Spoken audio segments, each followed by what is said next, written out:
Good morning. Welcome to RC Racing TV. You're joining us here at the RC Paradise Arena, Messina, northeast coast of Sicily.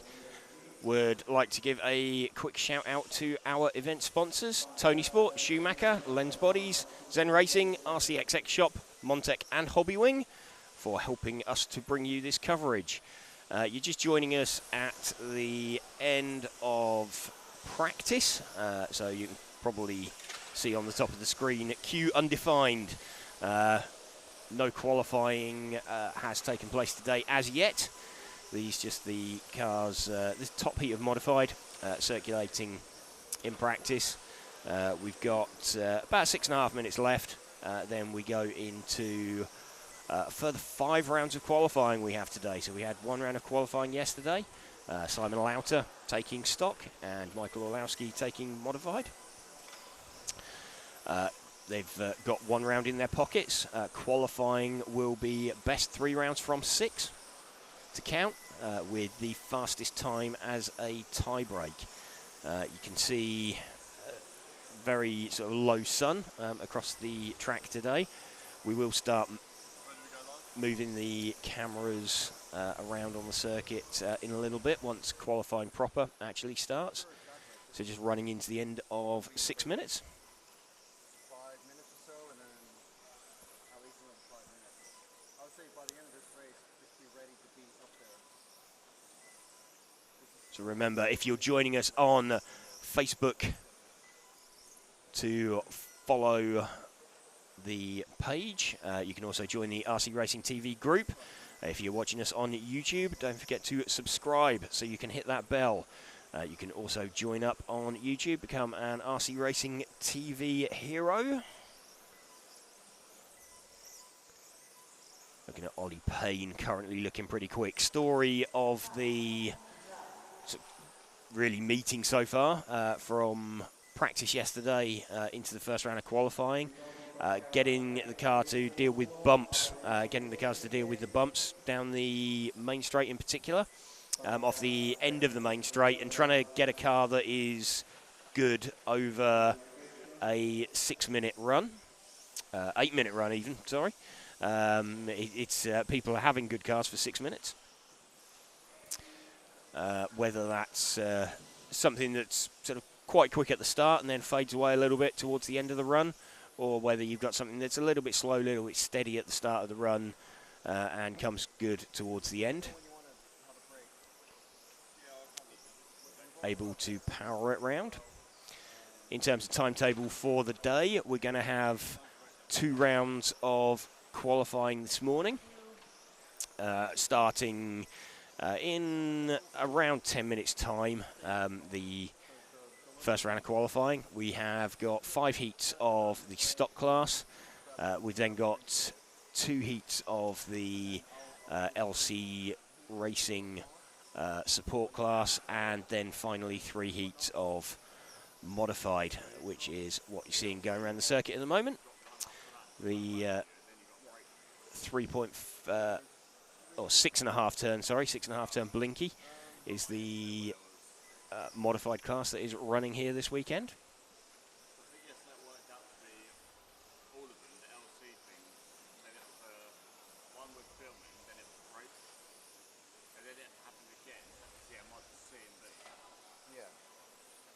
Yeah, CBA and then the lunch break. Well, that's after the 3rd. Ollie Payne still leading this one from Jan Ratajski. Rosario Giamo up in 3rd position, so local driver.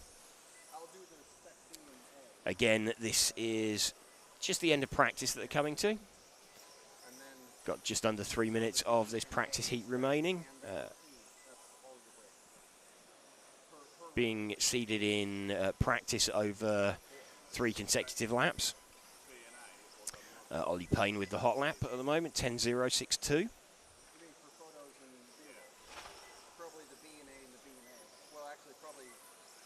Jan Ratajski actually forecasting a quicker time at the end, a 46.805. Jan possibly a little bit surprised to be top seed after yesterday, but did very well. Over 3 consecutive laps, pumped in some good steady laps to get himself seated right at the front of the field. And then it swings straight back into the E, the lower one. So it goes here, And looks like goes our down there, and then up there, and then one straight. And then there's driver who took the round yesterday, Mihalowski, currently running in 8th position so it goes down, down, in down, this heat. That's the one. Yeah, makes sense. So what type of brakes during DNA on Spec? Yeah. So I'll come Ollie Payne just pulling off the track. we don't have to we're locked off. I mean, struggled a little bit off the end of the main straight. Just waiting to get himself out on the circuit. In. There we go. Ollie moves off. Less than 1 minute to go. And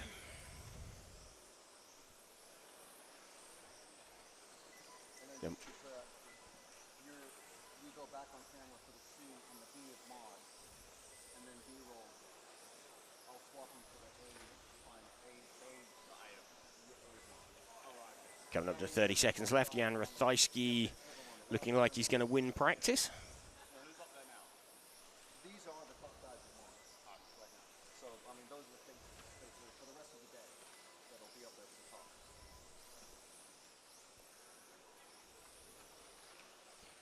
Again, welcome to you if you are just joining us here this morning on RC Racing TV. Just watching the very tail end of practice for modified.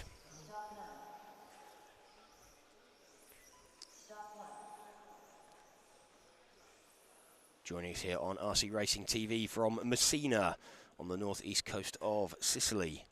Again, thank you to the event sponsors ToniSport, Schumacher, Lens Bodies, Zen Racing, RCXX Shop, Montec and Hobbywing. There we go, Jan Rathajski taking that one from Giamo Rosario and Alessio Mazzio. Mark Reinhard in 4th position.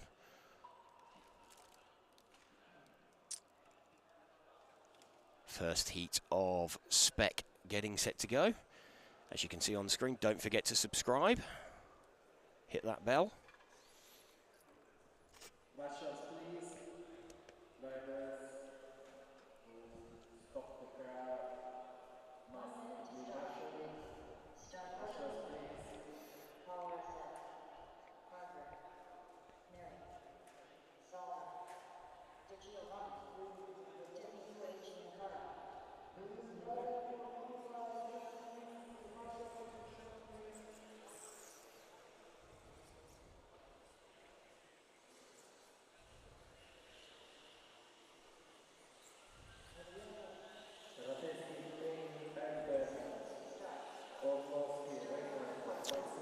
Cars getting called out onto the circuit. Marshals making their way out.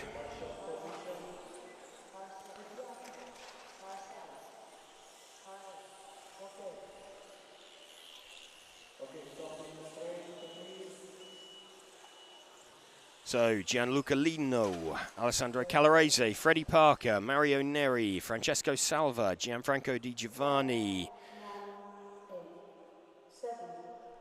All set to go. Missing Torsten Muller. Via da 3, via da 4, number 2, 5, 1, 6, 7, number 8. Looks like everybody is away and circulating.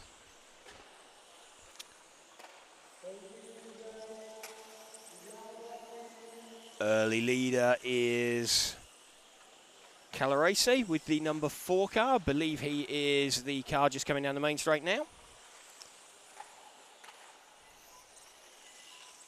That is the number 4 car, yep. The yellow, orange and black coloured car. So, second opportunity for these drivers on track today. A little bit bumpy, we'll see, as we head off down the main straight through the sunlight as well. That making life a little bit harder for the drivers at the moment. As the sun picks up in height over the course of the day, that will disappear. We'll stop seeing those out through the window. Some of these local drivers just entered in and taking their first experience of a European Championships. Mario Neri running in second position with the 5 car. See if we can spot him. I think he is the all orange coloured car with the yellow wheels. I believe he's just coming down the main straight now. That is Mario Neri. He's just starting to find a little bit of pace in that car. Can see the car oscillating over the bumps.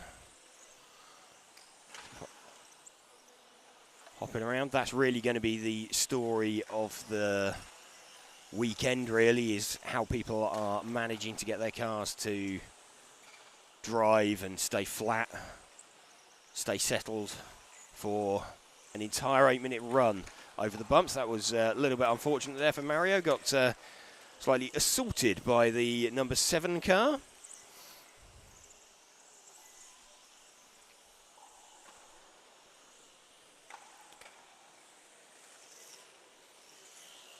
Who else is going well? Gianluca Lino with the 3 car. Let's see if we can spot him out there. Got reduced numbers out on the circuit at the moment.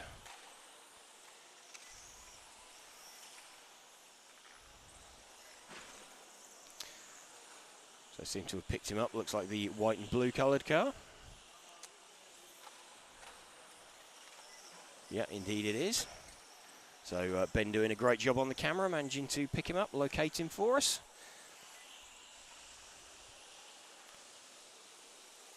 Again, that just hopping around, coming down the main straight, gets it slightly wrong through the chicane.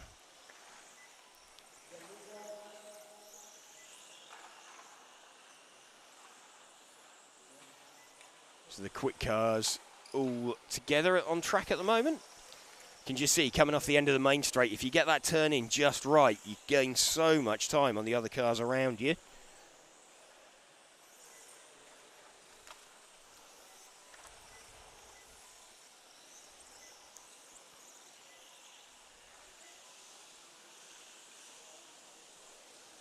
What are we looking at in terms of lap time? 12.001 for Alessandro Calaresi.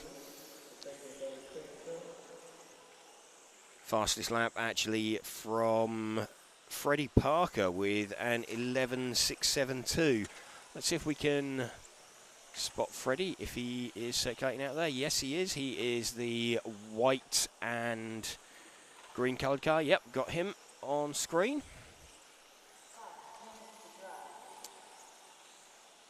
So Freddie, younger brother of Lewis Parker, who is going to be hoping for a brace of A-finals this weekend. Lewis finished 3rd in the Spec class at Eastbourne last year. Freddie making some good progress through the field. Nice and calm, nice and sensible. That was very unfortunate. Let's turn it round sensibly.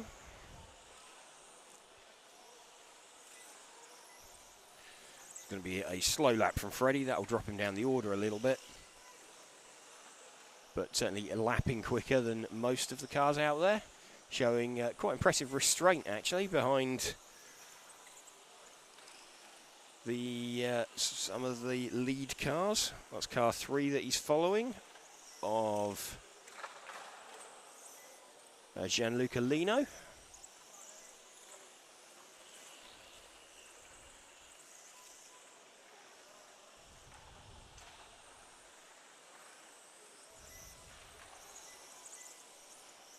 Just over half distance into the run.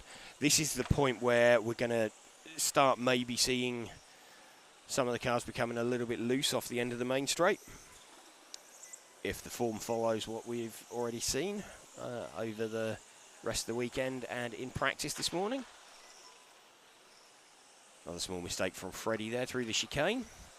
It's pretty unforgiving. Let's pick up the leader again, car number 4, Calarese. He was I think he's the car just coming down the main straight now.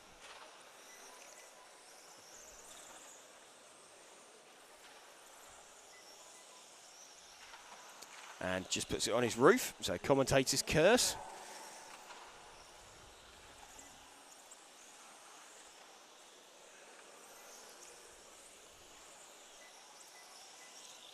See the car starting to lose a bit of the pace that it had earlier on in the run. Just a little bit wide.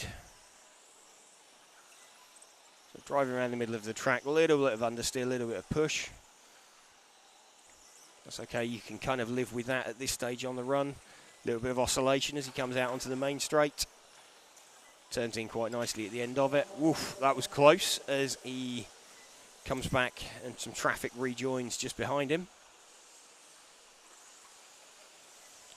Still quite nice in off the end of the main straight there.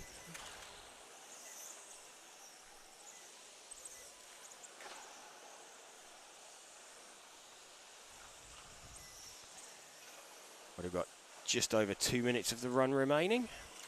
Kind of lapping now in fairly splendid isolation is Alessandro Calarese.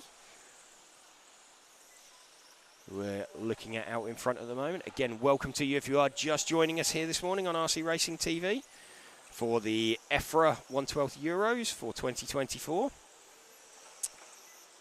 We're RC Racing TV and we're bringing you this coverage in conjunction with ToniSport, Schumacher, Lens Bodies, Zen Racing, RCXX Shop, Montec and Hobbywing.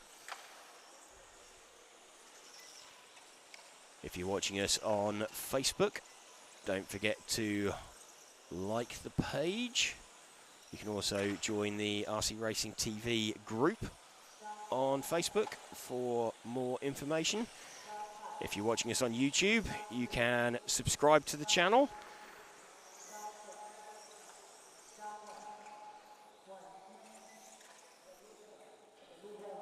So that is the end of heat number 1. 38 lap run. We'll be looking at sort of 40. Well, Simon Loughton managed a 44 lap run yesterday in qualifying. So pretty quick right at the end of that.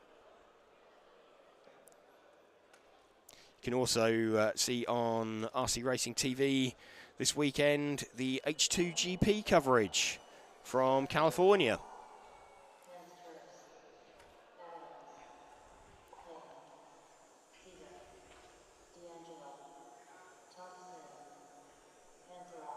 Heat number 2 getting ready to go. Michael Laws, Tim Pansters, Tom Adams, Mark Payne, Alex Zeiter, Alex D'Angelo, Andy Thompson, Marco Pansera and Tim Janssen. Going to be our drivers for this heat.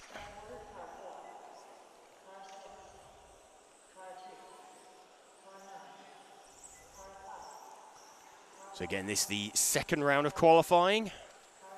Got 6 rounds of qualifying in total. So there will be these 2 rounds of qualifying. Then we have a lunch break, and then we're back for the final 3 rounds of qualifying this afternoon. 3 from 6 to count. Fastest time will be the tiebreaker. 10, 9, 8, 7, 6, 5, 4, 3, 2, 1.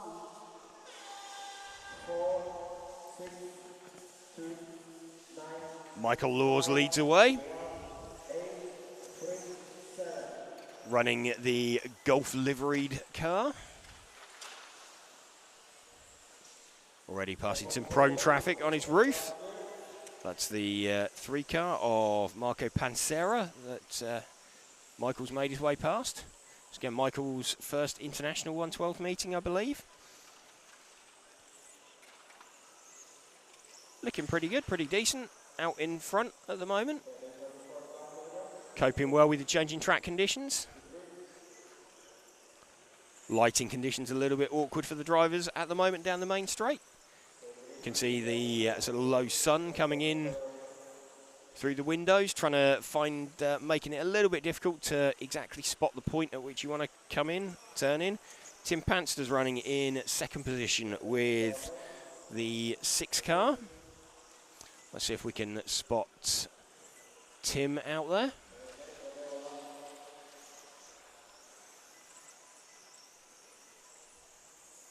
Got him just coming down the main straight now. Tim running the distinctive yellow Mob Gums wheels.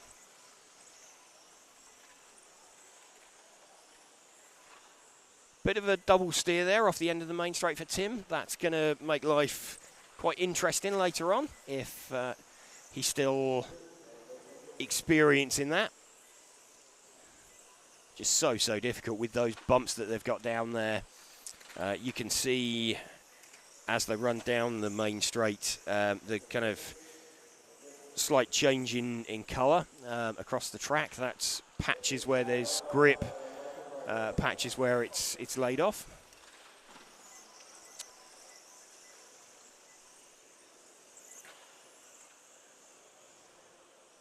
Tim actually out in front now.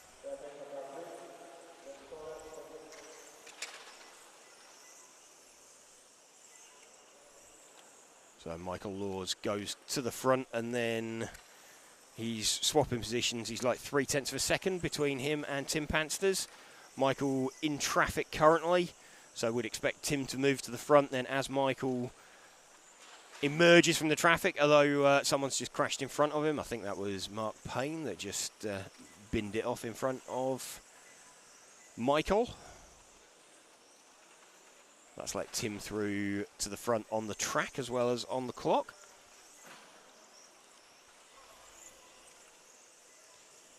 Looks like closing in on the rear of the car of Andy Thompson now.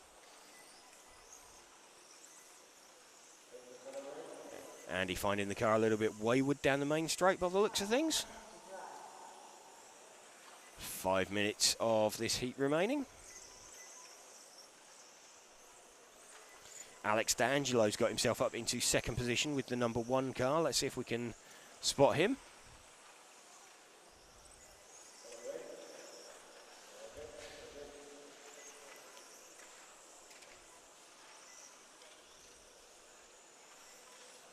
Alex is the all-orange coloured car. He's just going round out onto the main straight now.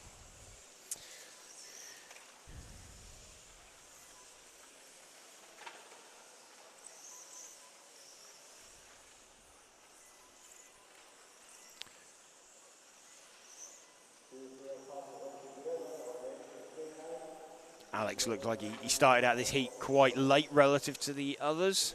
So when he crossed the line, his clock would have started later. It's taken a little while to update as he comes through, but he is currently predicting a faster time at the end, actually, than Tim Pansters. So he's picking up pace through the run. Seems to be the order of the day, really, just gaining speed as the run goes on.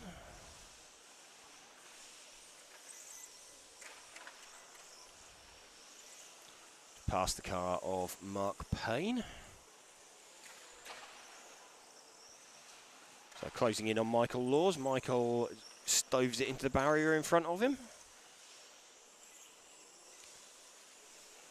We're running with Alex D'Angelo. Now moves himself to the front of the heat.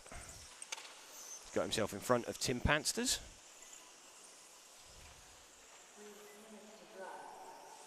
3 minutes remaining. A bunch of the drivers on the rostrum will get a bit of a sinking feeling, realising they've got another 3 minutes to drive the bucking Bronco that they've got underneath them.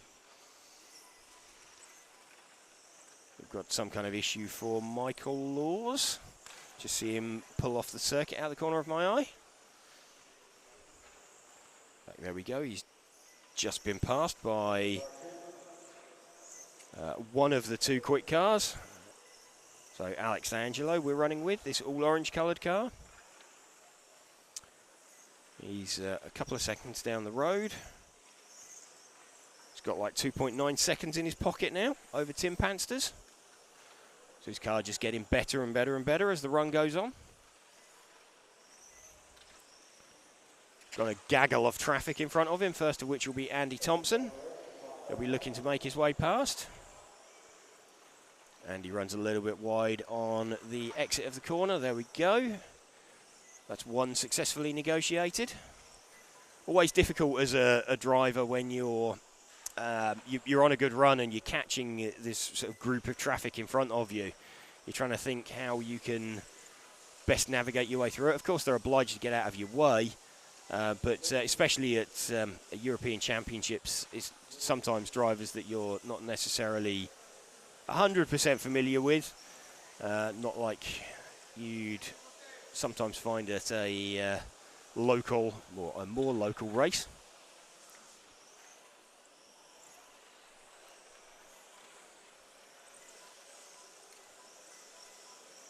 Successfully through all that traffic now, though, is Alex D'Angelo with 1 minute remaining.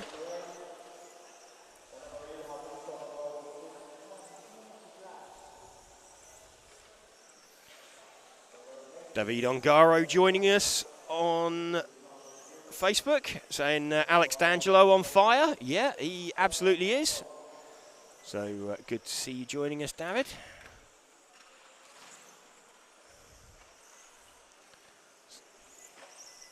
Getting slightly balked there by, looks like the car of Mark Payne. Mark gets out of his way in the infield. Would have cost him, it will feel like a huge amount of time. It probably half a second or so. But, Mark using his experience, knowing exactly where to let quicker drivers through without costing himself too much time.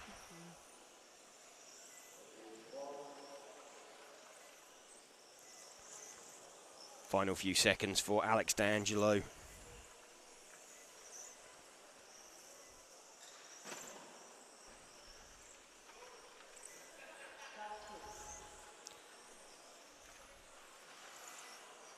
So Alex going to take this one by about 4 seconds in the end from Tim Pansters.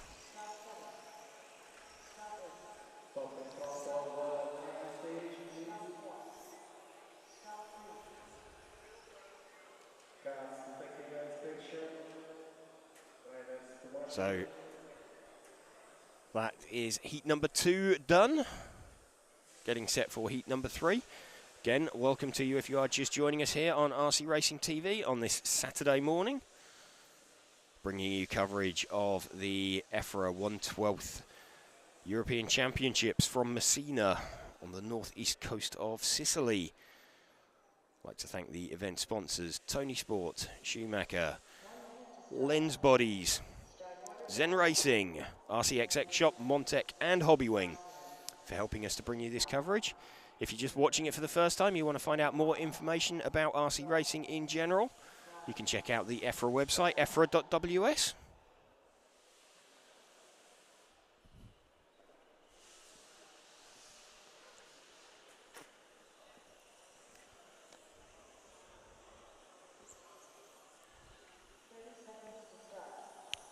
Heat number 3 getting ready to go. So we'll have Christian Geyer, Werner Spanbruckner, Lucas Larson, Jan Dietmar, Lucas Neiderer, Dan Bancroft, Nigel Bowen, Ole Bryn and Jody Sherritt.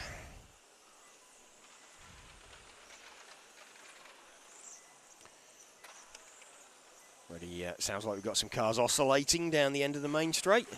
Can hear some nice ripples as they're hitting the bumps.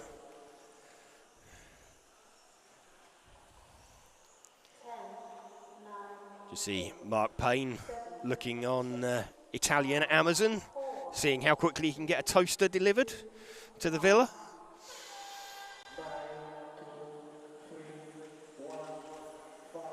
Christian Geyer leads away then with his, I believe he's running the Roche car.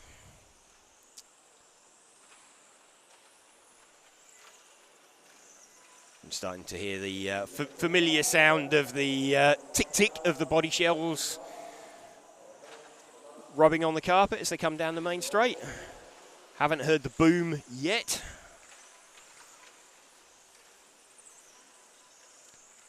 Someone's car sounds particularly bad. I'm just trying to identify who that might be.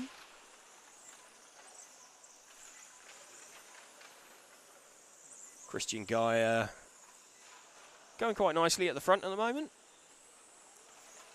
Just keeping it smooth, keeping it calm, keeping it sensible. Car looks like it's flowing quite well. Maybe a little bit safe, but that might be no bad thing later on. And is leading the heat. I believe the source of a lot of the oscillation noise that we're hearing is Dan Bancroft. Just going to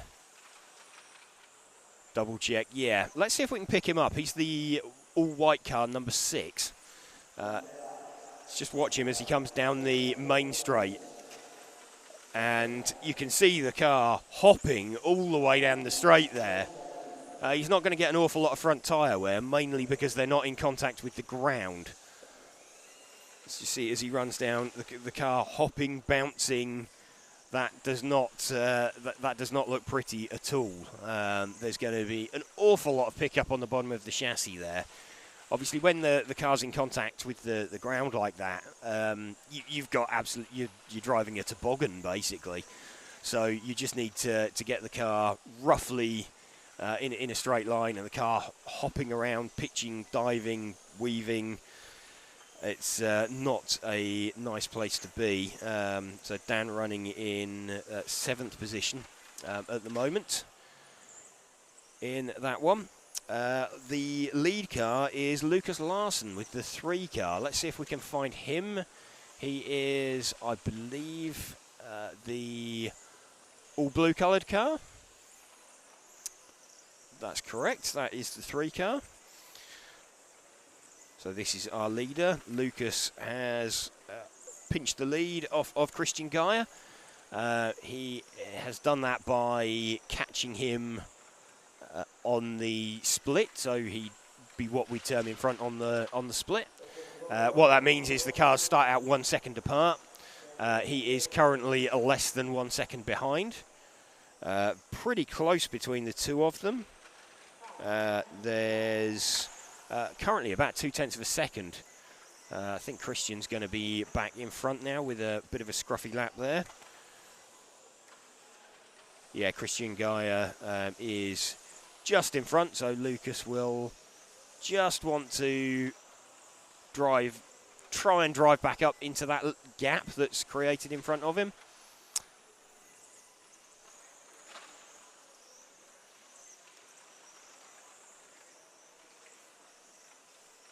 We're watching Lucas Larson trying to close down Christian Guyer. Started out 1 second apart. Christian is currently about 0.7 up, so that means he's like 1.7 seconds ahead as they cross the line. There's 1 car in between them at the moment on track. Looks like the car of Dan Bancroft. It's always interesting as you start sort of catching and passing traffic. Gaps ebb and flow between drivers. Always takes you a little bit of time just to start navigating your way through slower cars.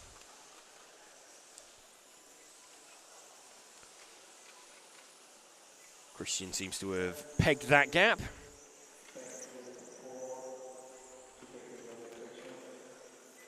So he's got the gap up to about 0.8 now between Christian Guyer and Lucas Larson. We're running with the car of Lucas at the moment. You can see sort of 2 cars ahead of us. Just exiting out the front of shot is the lead car.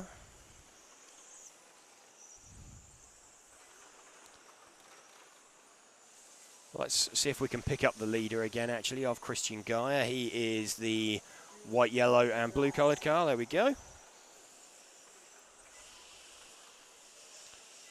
Again, just coming up to Jody Sherritt.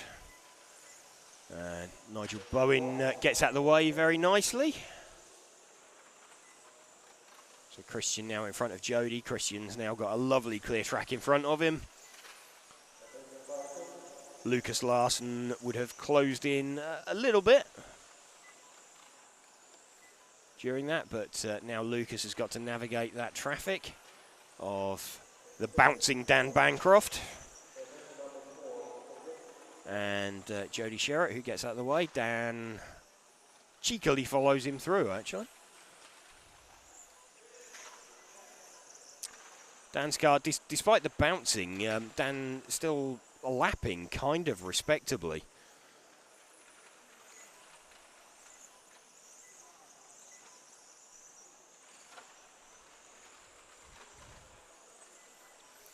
Matt Lack says, morning, James. Good morning, Matt. Good to see you joining us here.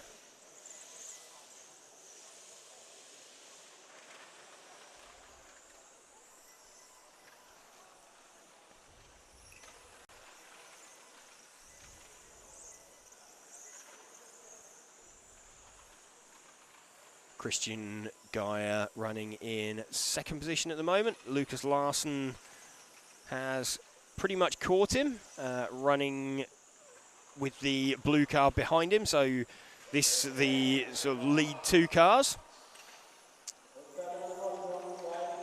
So started out 1 second apart. Mistake there from Christian Gaia. That's moved the blue car of Lucas Larsson in front on the clock as well as on the track.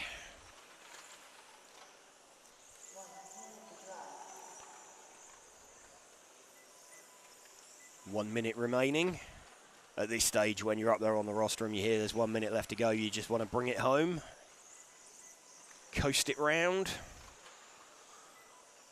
If you know that you've started putting a good run together. It's the worst time in the world to make a mistake, having done all of the hard work. Just keep it clean, keep it smooth, keep it sensible.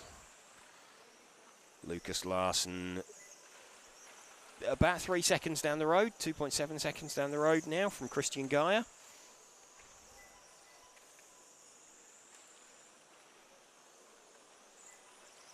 Just navigating his way past through traffic. Last few seconds, maybe one more lap for him after this one. Yeah, in fact, the top three looking like they're going to do 42 lap runs.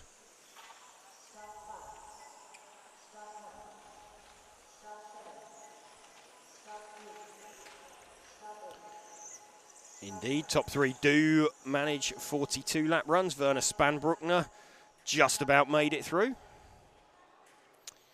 Pretty close actually there. Christian Gaia falling off the pace a little bit at the end of that one. So Lucas Larsson taking that one with a 42.807.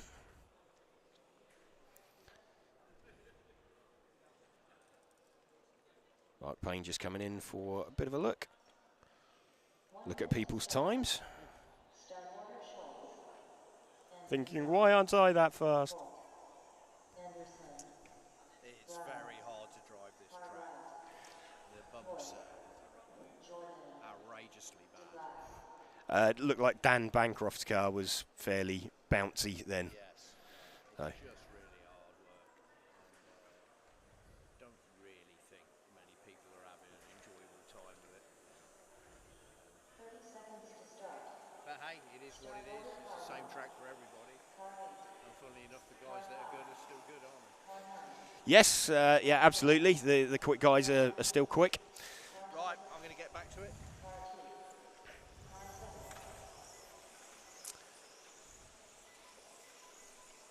So penultimate heat of stock. Stefan Schultz. Stefan having a really good run yesterday, actually getting himself in top 5 in round from this heat. Marcus Andreas and Michael Bolt also doing top 10 times. Alexander Anderson, Andreas Bryn, Stuart Cartwright, Stefan Hoyce, Mark Jordan and Niels de Greiser. 10, 9, 8, 7, 6, 5, 4, 3, 2, 1. Stefan running his familiar race paint. And Marcus Andreasen going off like a missile behind him. So Marcus will be leading this one after lap 1, I would have thought. That's way less than a second. In fact, Michael Bolt does the hot lap on the opening lap. Michael having a little bit of a struggle yesterday. Managed to top 10 in round. He it's probably the first 1/12 meeting that he's struggled with a little bit. Michael, very, very fast, sort of up-and-coming driver. Finished 4th at the Worlds. And, just hasn't quite clicked for him this weekend. Would have expected to see him in the top heat, but we're running with Stefan Schultz at the moment. He's currently leading this heat.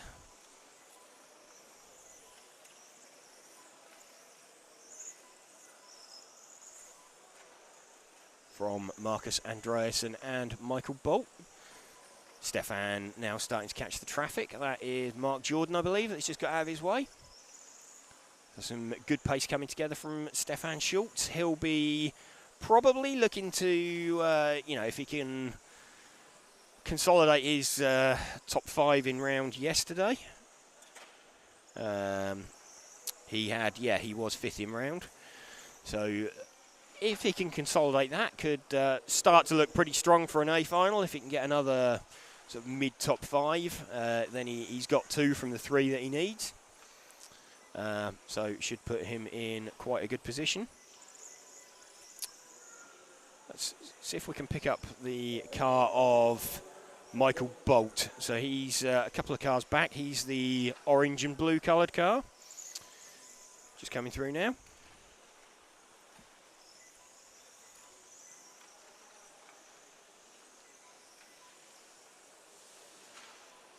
Michael making some changes to his car this morning. It's a little bit safer than it was.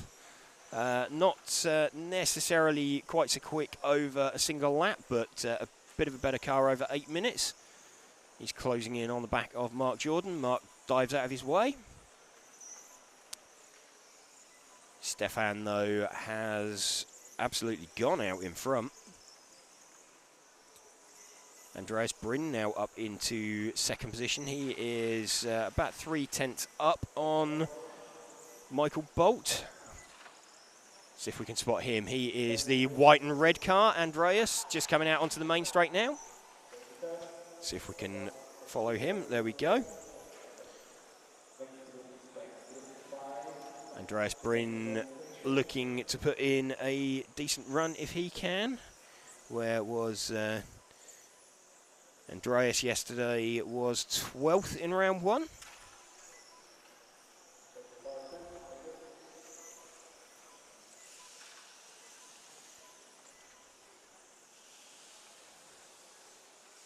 So he's currently circulating in front of Michael Bolt on the split.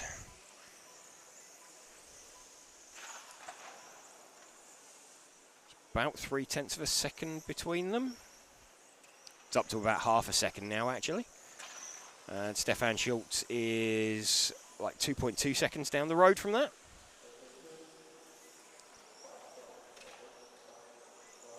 So Andreas closing in on the rear of, looks like Stu Cartwright's car in front of him. Decent opening round from Stu yesterday as well. He has kind of wisely decided, I think, to sit out modified. He was booked into both classes, but thought better of it.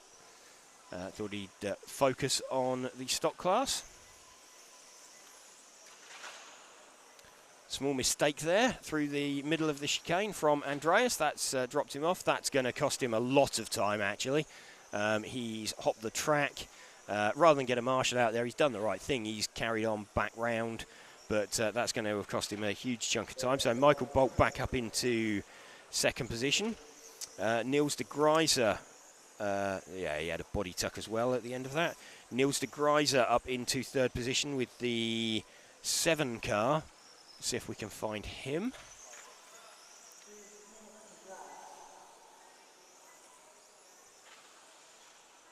Nils is the all-white coloured car.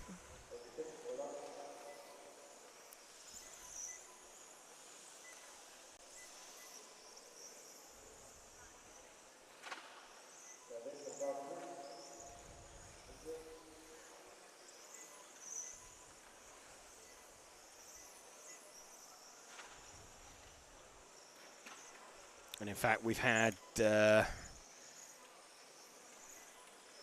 Marcus Andreasen pop back out in second position. Or third position, sorry. Stefan Schultz still leading this one. Best lap from Stefan, an 11 flat, 11.000. Best lap from Michael Bolt, an 11.084. Marcus Andreasen actually with the hot lap of a 10.973. So the only driver to go sub 11 in this heat.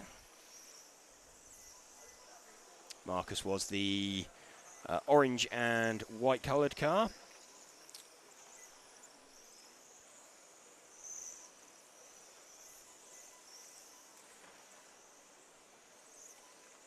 He's coming down the main straight now.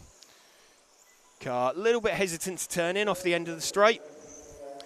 Didn't want to crank it in.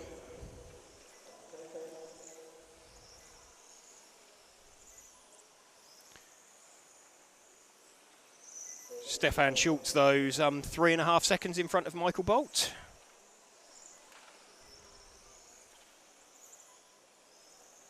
With just over a minute left.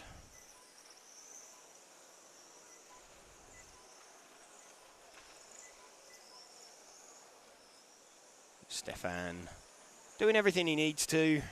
Let's pick him up actually again as he runs for home. The white and blue coloured car. He's just about to head out towards the main straight now. So he's doing everything he needs to. Went just curb hopping there just as we picked him up. So Stefan, not necessarily known as a 1/12 scale driver, but keeping it calm, keeping it smooth.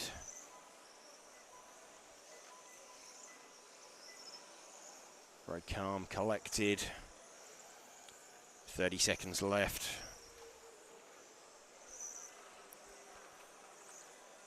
Heading for a time 43 lap run. Michael Bolt is looking like he's just going to miss out with a 42 in 8 minutes flat.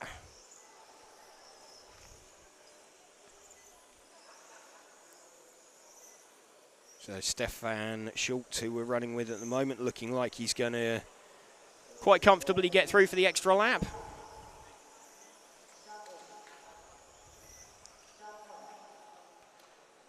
So Stefan has finished out with a 43.807. Michael Bolt with a 42.808.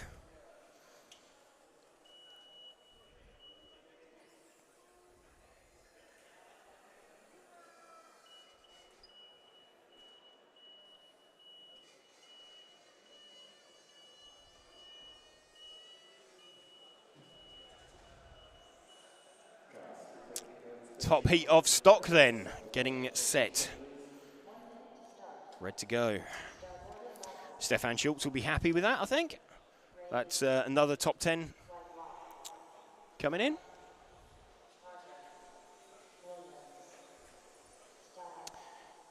Who do we have coming up in this top heat? Simon Lauter, our TQ man from yesterday. Ollie Payne, Jan Rathajski, Finley Whitelock, Christian Donath, Lewis Parker, Morgan Williams, Mark Stiles, and Max Mackler.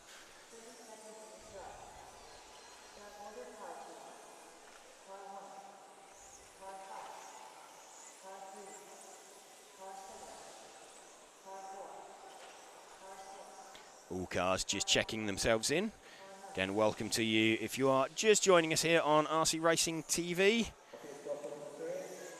This for the top heat of Spec.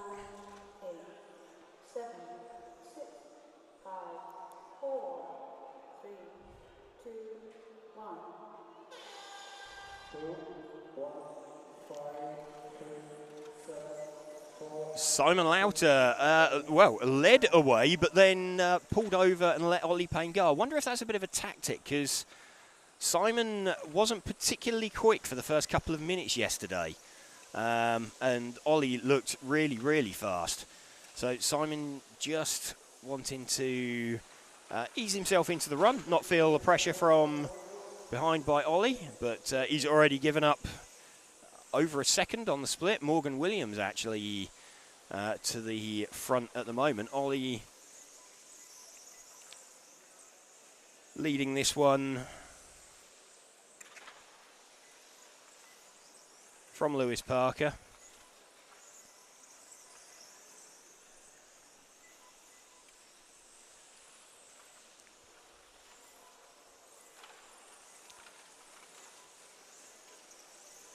Simon will try and pick up the pace later on.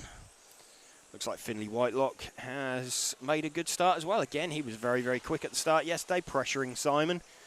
Simon, the second seed. So Ollie seeded first and was away first. We then saw Ollie sort of disappear off into the distance for the first couple of minutes. Simon then sort of resisted the pressure from Finley Whitelock, who has had an issue and dropped out. So that's a little bit unfortunate for Finley, but good opportunity for other drivers to get some good points on the board out there. Ollie Payne closing in on Christian Donath. Christian gets out of his way. It'll be Mark Stiles next that he comes to pass. Ollie closing in on the rear of Mark as they come out onto the main straight. Mark opens up. Nearly runs Ollie over down the main straight. So good horsepower there for Mark's car. It's just the bit joining the straights where Mark is not quite so comfortable.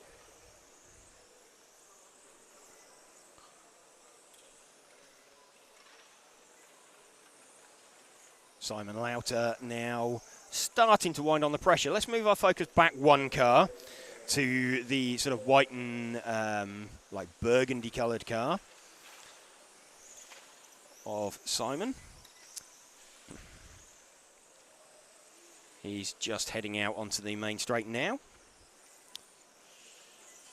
You can already see the sunlight has moved over the course of this first round of qualifying. It sort of heats 1 and 2. The sun was directly on shot. Simon Lauter running in second position.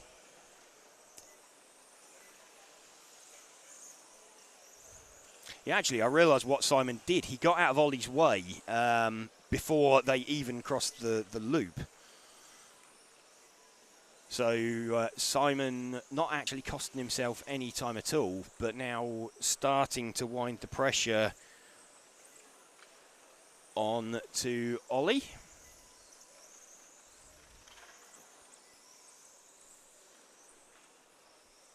Ollie still leading this one, but very, very close on times now. It's less than half a tenth between them. In fact, Simon has now hit the front. So the pair of them come up to pass Max Mackler. Max gets out of Ollie's way, gets out of Simon's way. So Simon Lauter, the car that we are running with, is actually leading this heat. Again.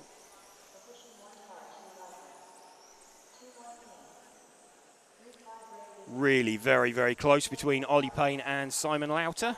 We're watching the pair of them. Small mistake there from Simon. Just backed it in a little bit off the end of the straight. Chase Mackman asking what he's missed. You have, well, you've not missed an awful lot yet in Spec class. This is the top heat of Spec that's running. Got Ollie Payne just leading it from Simon Lauter.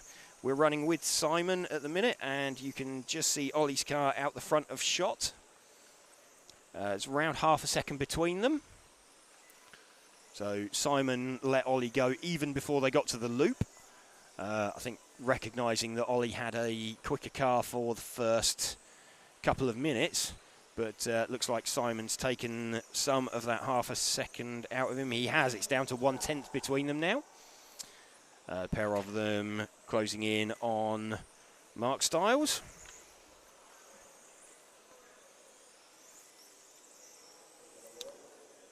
Simon Lauter back to the front now. And Mark stays well out of the way. So Simon now right on the back of Ollie. As they come out onto the main straight.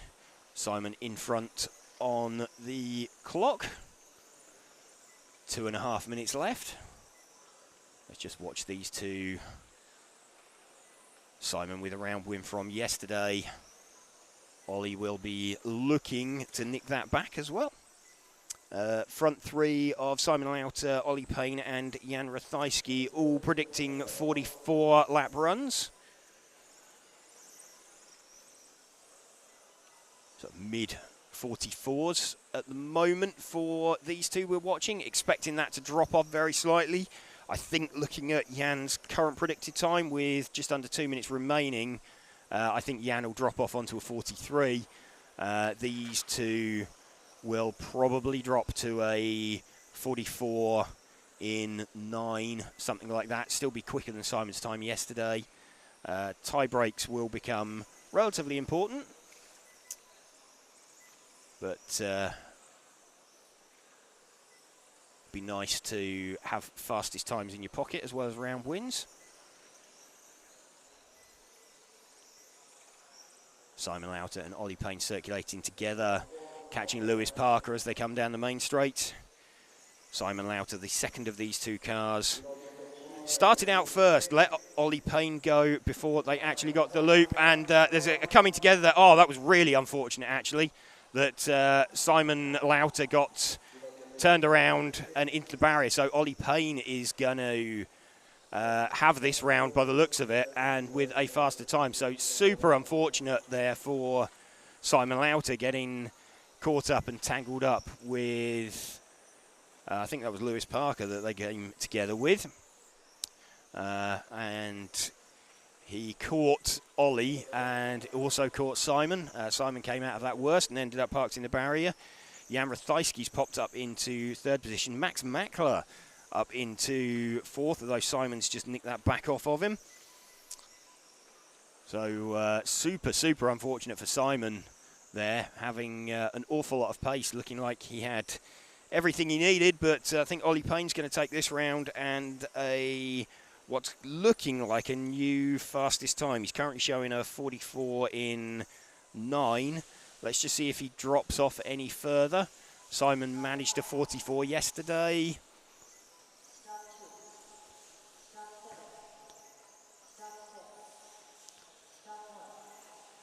So just looking on the rostrum, bit of a shake of his head from Simon.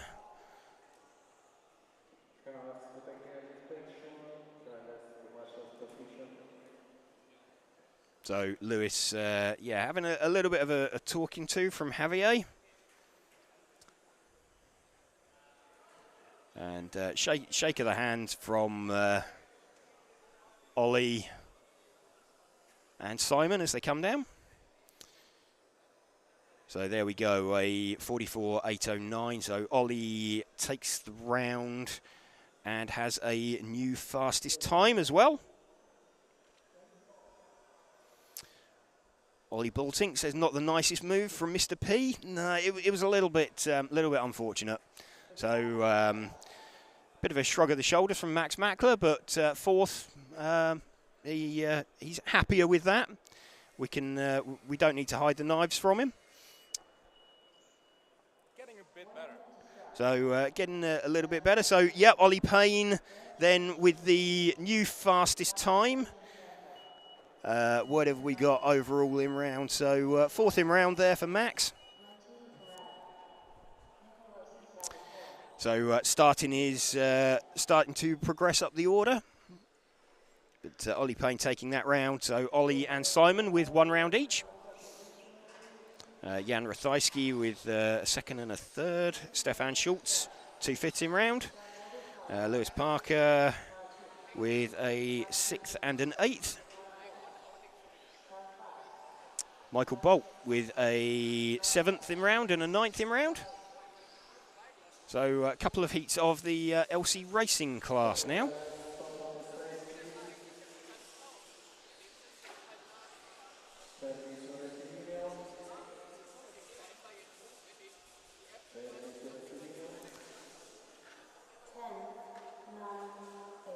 Chase saying Mark Stiles looks comfortable in his Marshall chair. Yes, he absolutely does.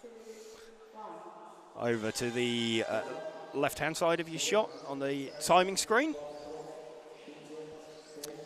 So we're going to take a very slight sort of pause in talking about what's going on. We'll leave the camera locked off for these couple of heats. We'll try and have a bit of an interview with Ollie Payne after this as well. See if we can find out how things went for him.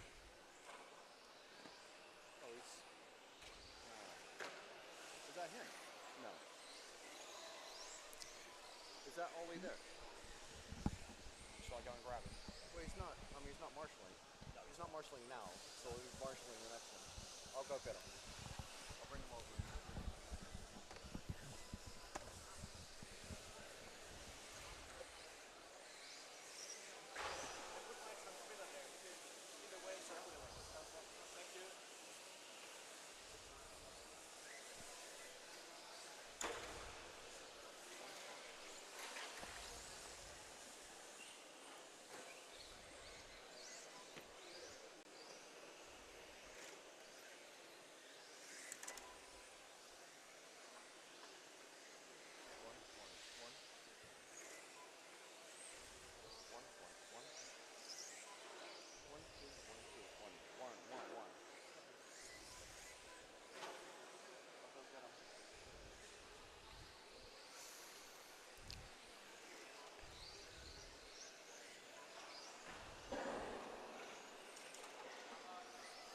So again, good morning to you if you are just joining us here on RC Racing TV, bringing you live coverage of this EFRA 1/12 scale European Championships in conjunction with our event sponsors ToniSport, Schumacher, Lens Bodies, Zen Racing, RCXX Shop, Montec and Hobbywing.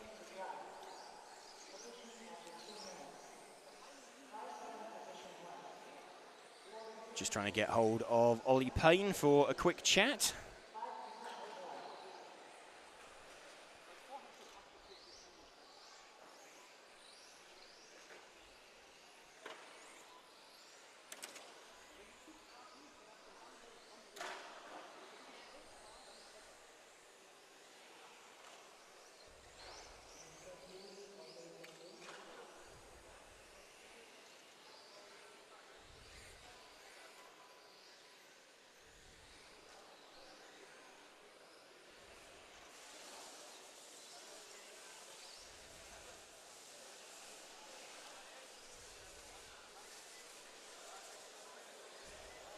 Getting his mod car ready. But he'll come and talk to us. Okay, so Ollie just prepping his modified car at the moment. Ollie obviously running 2 classes, so obviously we'll respect that and just give him a little bit of time, a little bit of opportunity, but we will try and catch up with him as soon as we can, get his thoughts on what just transpired.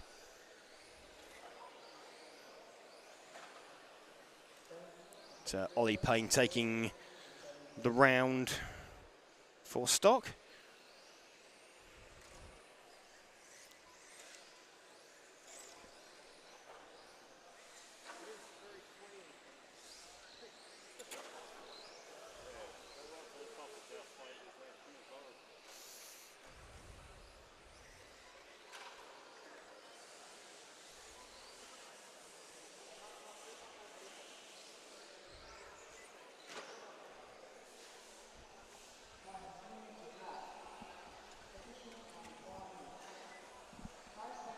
One minute of this LC qualifying heat remaining. We've then got one more heat, then we're into the modified class.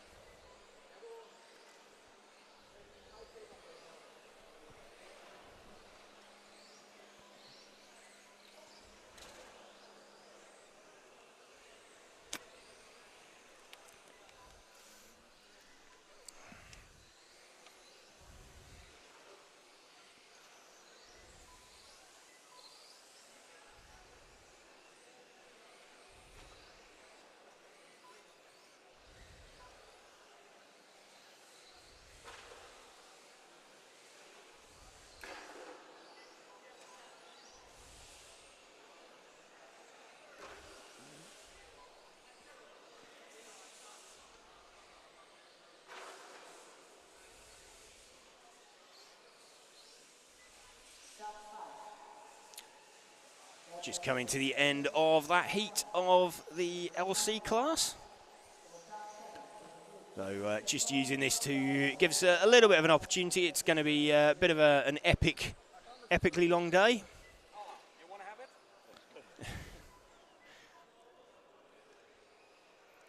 So bit of a long day going on today. So just an opportunity while these LC cars are running. Give part of the crew an opportunity for a little bit of a break. Obviously got the rest of the RCTV crew currently in California with the H2GP, the hydrogen-powered RC cars. So got RCTV merch on show all around the world. Got hats, got hoodies, a little bit warm for those today. Temperature is picking up already within the building. A little bit of track repair going on by the looks of things.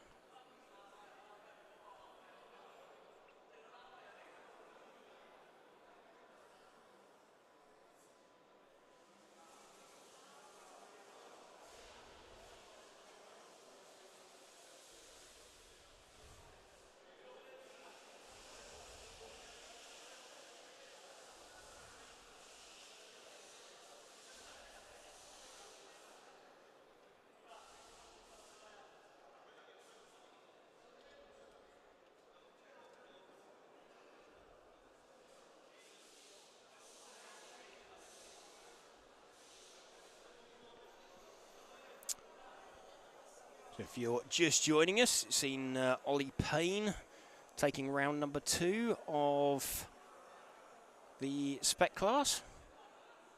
Simon Lauter taking the round yesterday evening. Simon looking like he realised that he wasn't as quick as Ollie and actually jumped out of the way right at the start before they even got to the loop.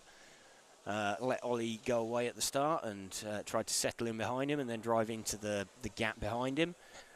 Managed it pretty well until in the final minute, like, pair of them came across Lewis Parker, and Lewis didn't really know what way to go to get out of the way. Simon ended up nosed into the barrier. So it would have been pretty close between the two of them.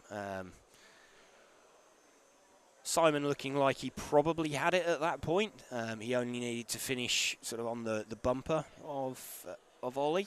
That would have given him 2 rounds out of the 3 that he'd need.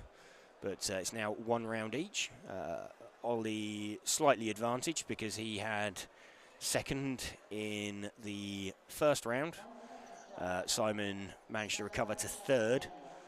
So currently Ollie has a 1 and a 2. Simon with a 1 and a 3.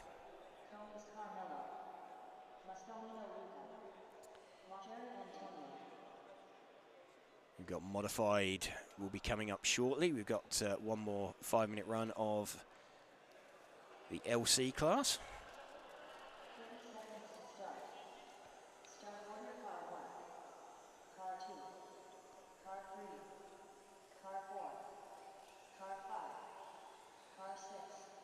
So LC cars just being released out onto circuit.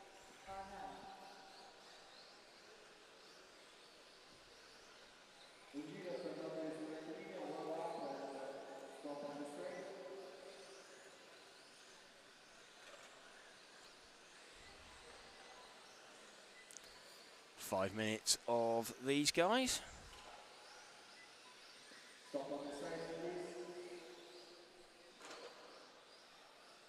10, 9, 8, 7, 6, 5, 4, 3, 2, 1. Via la 1, via la 2, via la 3, number 4, via la 5, via la 6, via la 7, via la 8, via la 9.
3 minutes remaining of this LC racing heat. So, good morning to you. If you are just looking to join us, wondering what's going on, this is just one of the support classes that's running here this weekend.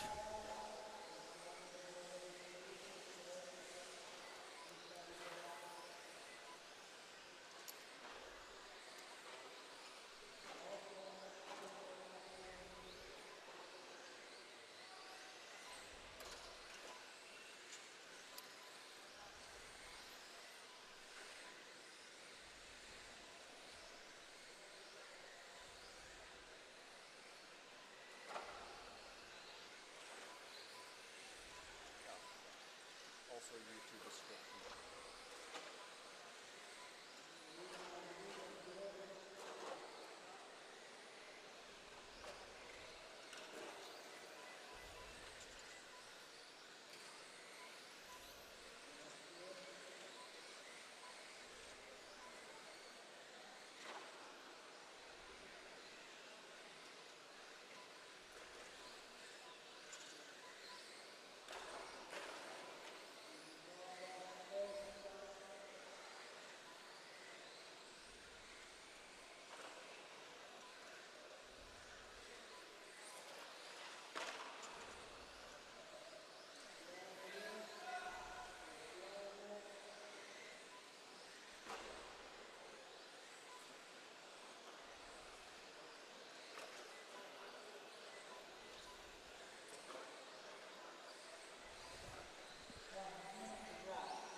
Dopo la adesso Chesis Nemanovic, Tuturio, Nikifor, Tonis, Malatria, Marco, Boceni, Nagasao Moscovino,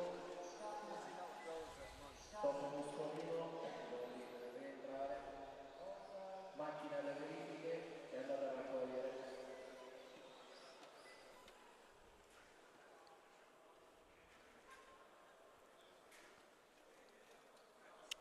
That then the end of the LC racing class for the round. So in we go to modified. Again, welcome to you if you are just joining us here on RC Racing TV on this Saturday morning. We're bringing you live coverage of the EFRA 112th European Championships from Messina on the northeast coast of Sicily. We're at the Paradise RC Arena. I'd like to thank our event sponsors, ToniSport, Schumacher, Lens Bodies, Zen Racing, RCXX Shop, Montec and Hobbywing for helping us to bring you this coverage. If you're interested in seeing live timing, there are links to it in the YouTube and Facebook and X streams. You can also find live timing on myrcm.ch and find more details on the EFRA website, which is efra.ws. Don't forget to subscribe on YouTube or follow us on Facebook and even join the RC Racing TV Facebook group. All set for the modified class cars to go out on track now. You'll notice if you've been joining us earlier that the sunlight that was shining in and on the main straight has pretty much disappeared. So we haven't got the low sun with everything coming in through the window. Going to have Lucas Larson, Nicola Morone, Marco Maguni, Marco Mazzini, Alessandro Bianchi, Marcello Galli, Mario Neri, and Stuart Cartwright won't be taking the start on this one. Stuart electing to sit out the modified class, having found times a little bit compacted yesterday.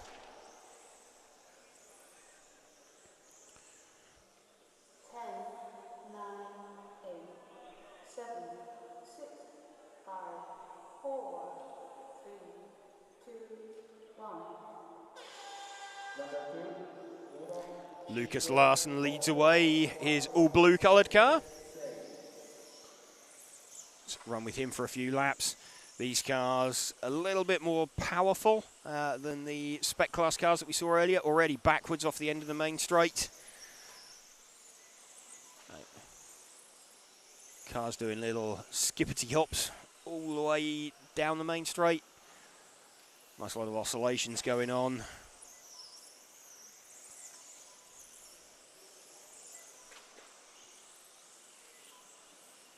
Haven't heard the familiar tick-tick boom yet. We've heard the tick-tick a couple of times.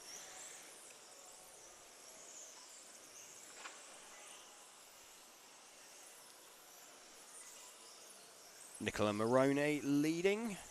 So Mr. Hot Race, Mr. Lens Bodies, as distributed by Zen Racing, one of the event sponsors. Let's see if we can find him. He is the all-white coloured car.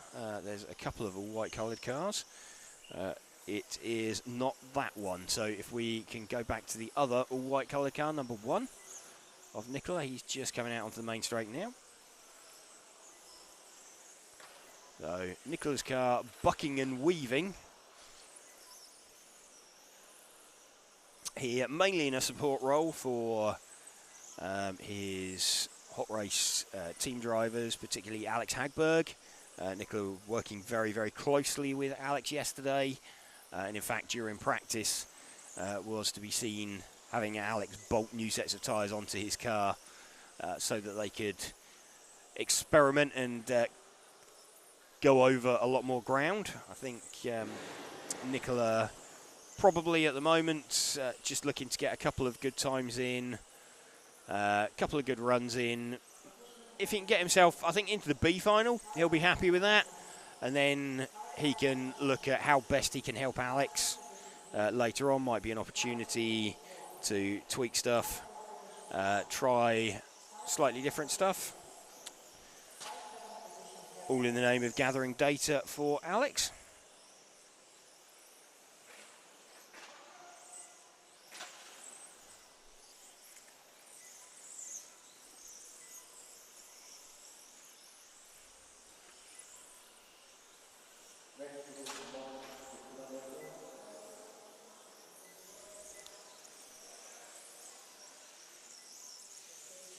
Nicola leading this one by just under 3 seconds currently from Lucas Larson. Nicola having a fairly sizable accident through this chicane during practice this morning, and wheel parting company with the car, and exploded into many, many pieces.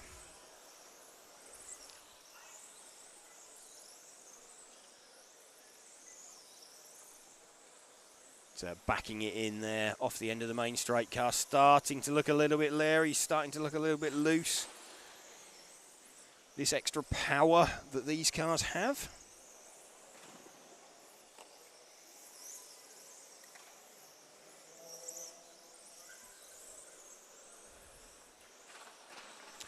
And a bit of a launch over onto his roof.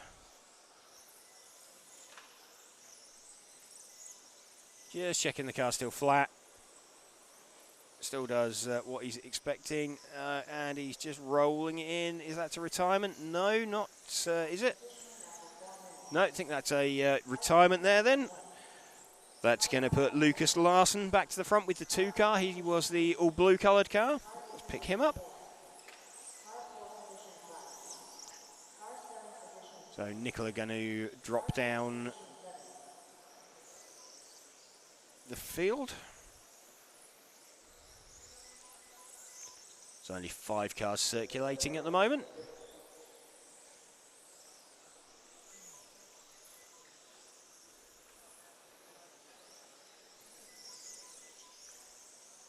Alex Hagberg at the side of the track looking a little bit confused. He's looking up at the rostrum, wondering where Nicola is. Nicola having left the rostrum, which is not really the done thing. Certainly during qualifying. I mean, fortunately, he was he was at the very end of the rostrum next to the steps, but didn't have to sort of make his way past any other drivers. But still, not really the done thing, out of respect for fellow racers.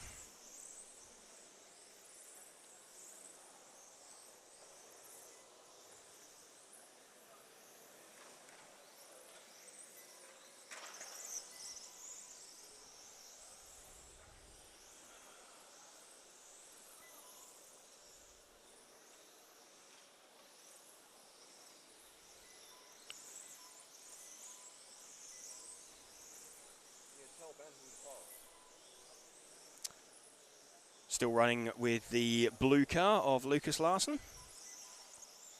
Out in front at the minute.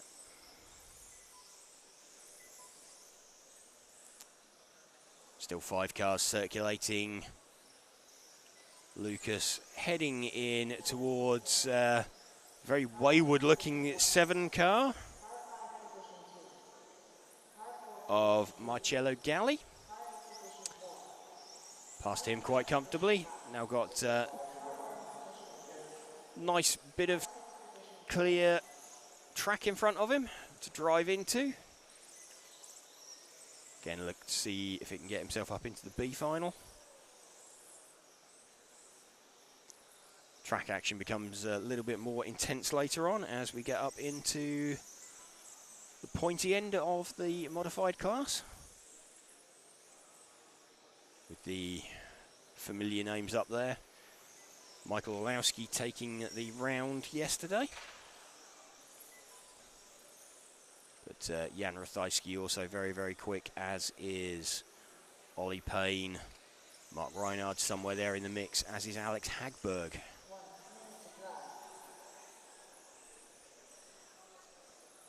One minute of this heat remaining.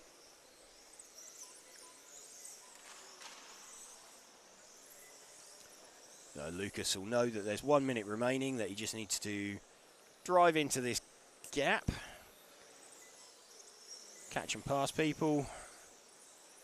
The 7 car passed just over a minute ago. Catches and passes him again. Still looking a bit wayward out there. Lucas Larson doing everything he needs to. A little bit difficult when you're that much quicker than everybody else in the heat. You just want to bring it home, but equally you need to push. You're not just racing the other people in the heat that you're in. You need to set a faster time out there. Successfully navigates the number 8 car. Lucas Larson has finished. That's the end of heat number 1 of modified qualifying. So heat 2 just about to go out. Some quick drivers in this heat, but drivers who struggled a little bit for an 8-minute run, or to put together an 8-minute run.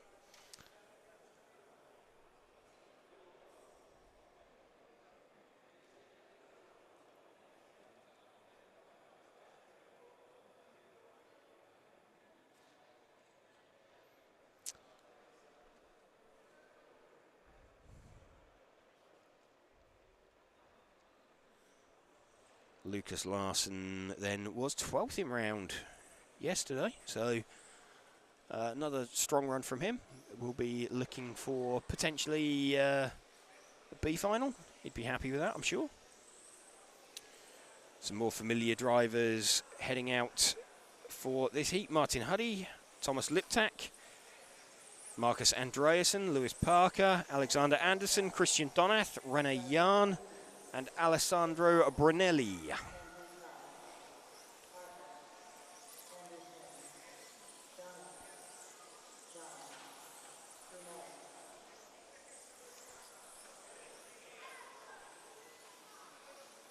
Drivers just looking to get themselves comfortable. They've already had one practice run this morning. Some of these guys running 2 classes.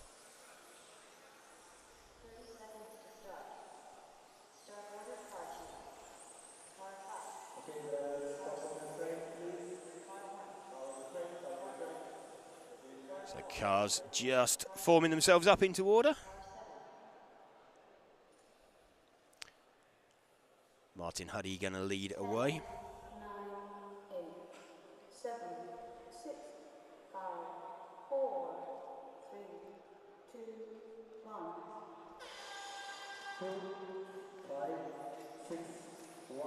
So Martin Huddy with his all-white coloured car leads away from Thomas Liptak, who is running an all-green coloured car, so Slovakian 1-2. In the front of the field. Martin getting plenty of practice in for this meeting at the Huddy Arena.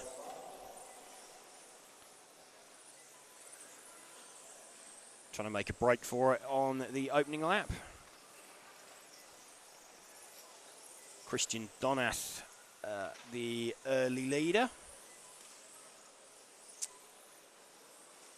He is one of the green cars, so let's pick up Christian. He is just coming past race control now, under the driver's rostrum. There we go, this is Christian Donath. Again, Christian running 2 classes. Looked like it wanted to carry on turning him into the barrier there, coming out onto the main straight. Christian currently running 2nd to Martin Huddy.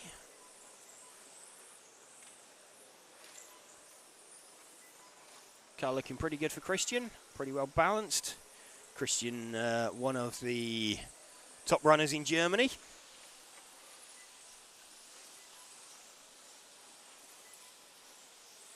Very nice coming out onto the main straight, riding curbs, riding bumps. Very nicely, still running it in 2nd position. So I'm half a second behind Martin Huddy.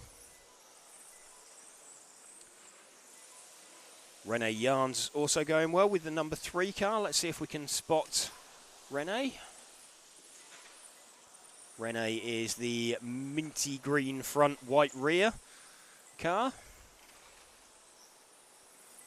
Down the main straight.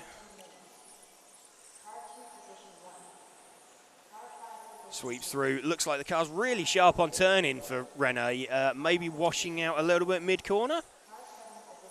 But managing to extract some good lap times from it. And that little bit of push at the moment probably plays out quite well later on. Going to start seeing some of these drivers struggling for traction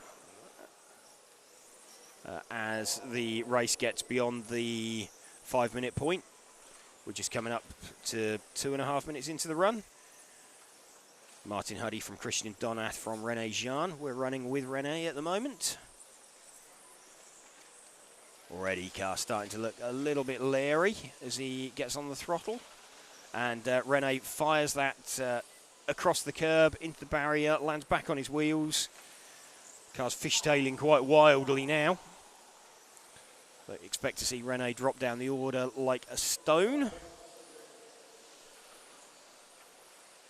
Just let some traffic through. He's got the lead car of Martin Huddy catching him. Let's stay with that white car, actually. It's the second of the 2 white cars off the end of the main straight. So this is the lead car of Martin Huddy.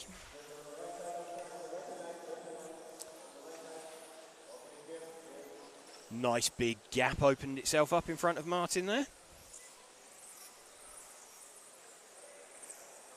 He'll be super happy, super comfy.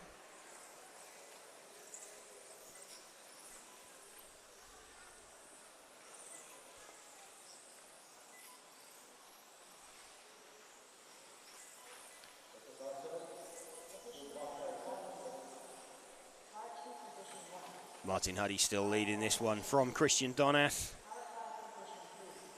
They started out at opposite ends of the field. Christian actually only a couple of seconds back.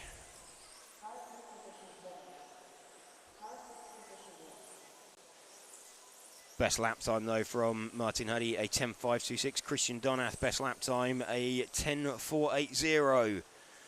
Martin though still lapping quickly. Those last lap was about a tenth slower than Christian. Predicted times, there's just over a second between them. Martin Huddy looking for a 45 in 8.03 currently. Christian Donath, in fact, Christian's going to get somewhere near the front now, I think. Martin dropping off the pace very, very slightly.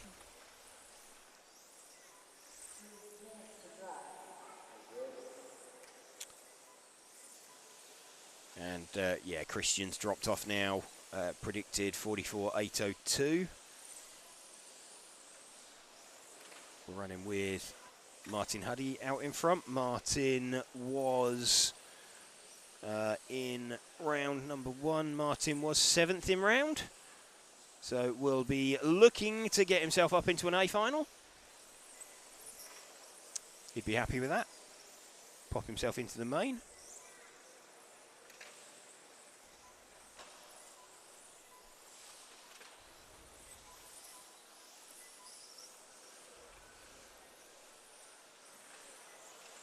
Martin's car now starting to look a little bit loose. Just hanging on to the rear of it slightly. Doesn't look like he's quite confident in turning in and committing into the middle of the corner. Hear the 6-minute call. No, we've got a slight sinking feeling that you've got 2 minutes left.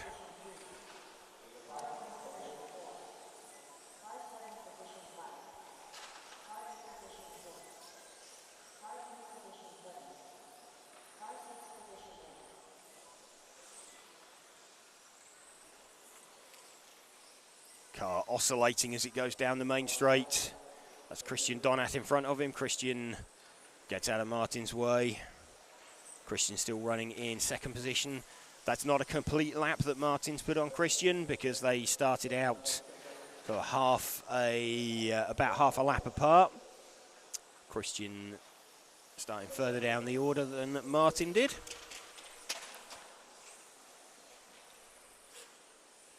Just over 1 minute left. Martin's got himself out in front of all the traffic. So just wanting to keep it moving. 1 minute left remaining. Martin Huddy, 7th in round yesterday.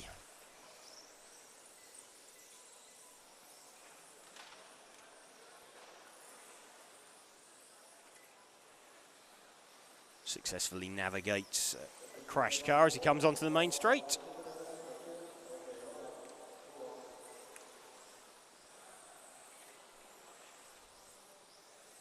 Little bit of a flick of over rotation for Martin there.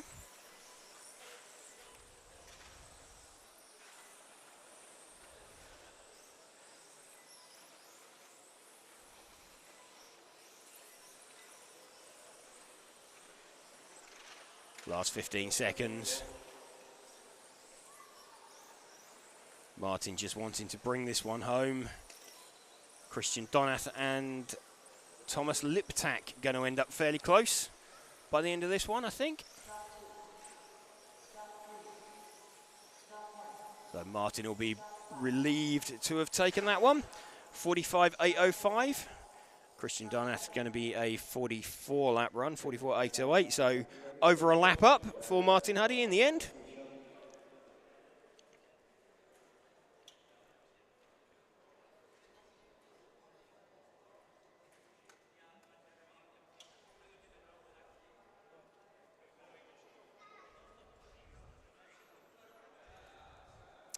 Into the pointy end of modified. Martin Huddy taking that one with a quick time, 7th in round, and I would think that that could be another one somewhere near that mark. Getting set for the top heat of modified. Cars being placed down on the track. Released out onto circuit. So we're going to have Michael Orlowski, Alex Hagberg, Ollie Payne, Alessio Mazzio, Jan Rathajski, Mark Reinhard, Rosario Giamo, Rene Doctor, and Marcus Mobers.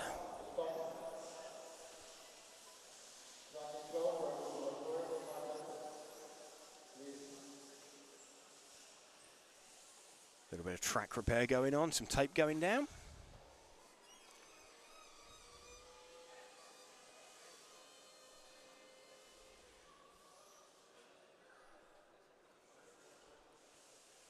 Cars are lining themselves up on the grid. Michael Orlowski, the all-white coloured car, he's got himself straight in the middle, straight at the front. Michael, not as quick. Alex Hagberg looked very quick at the start yesterday, and Michael just sort of caught up right at the end. Car didn't drop off as much as anybody else.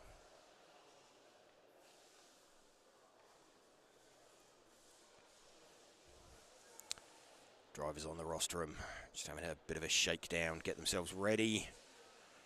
Michael Orlowski, centre of shot, plain white body shell. Going to lead away.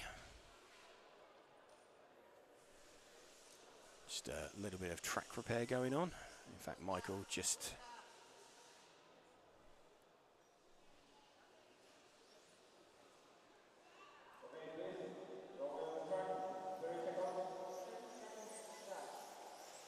Track's been open for the drivers.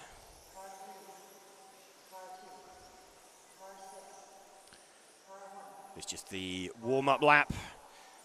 First opportunity for some of these drivers that are only running one class, just to feel what they've got underneath them. 10, 9,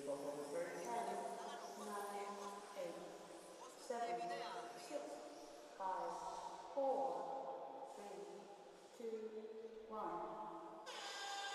4, 3, 2, 6, 1. Michael Orlowski leads away then, the all-white coloured car from Alex Hagberg. Alex already looking like he's trying to get within that 1 second on the split, leaving nothing on the table with a barrier tap as he comes out onto the main straight. Just give it a couple of laps to shake out, see who's looking fast. Alex's car looking a little bit more comfortable in off the end of the main straight on lap 1. But Michael leading this one after 2 laps. So flash through for the 3rd time. Michael Orlowski a couple of tenths up on Alex Hagberg. Sticking with them, starting to carve their way through traffic already. Heading towards the back of Marcus Mober's car.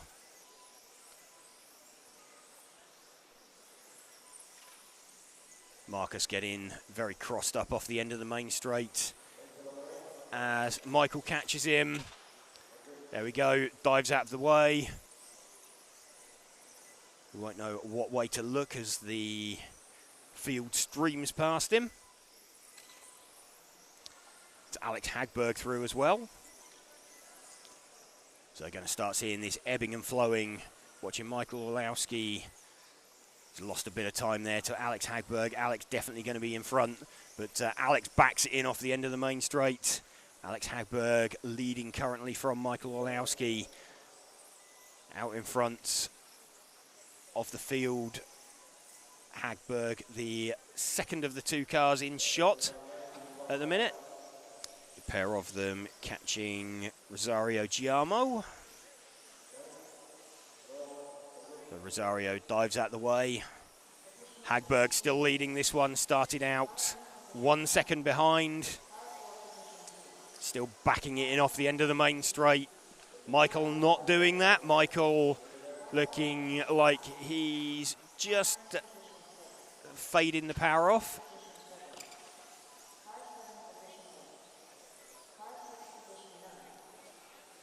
Ollie Payne running in third position, but these two have made a bit of a break for it. Michael Olowski now just getting that gap up again over Alex Hagberg. Alex is driving the wheels off of that car, but looks like he might also drive the tyres off at the end. Might not have anything left. It's a bit of a repeat of what we saw yesterday. Already Michael Olowski's car fishtailing as well down the main straight. We're still running with the focus on Michael's car. You can see Alex Hagberg's car in the back of shot, but still very, very loose there. Michael Olowski starting to struggle a little bit on traction, leading by 0.3 of a second last time round as they cross the line.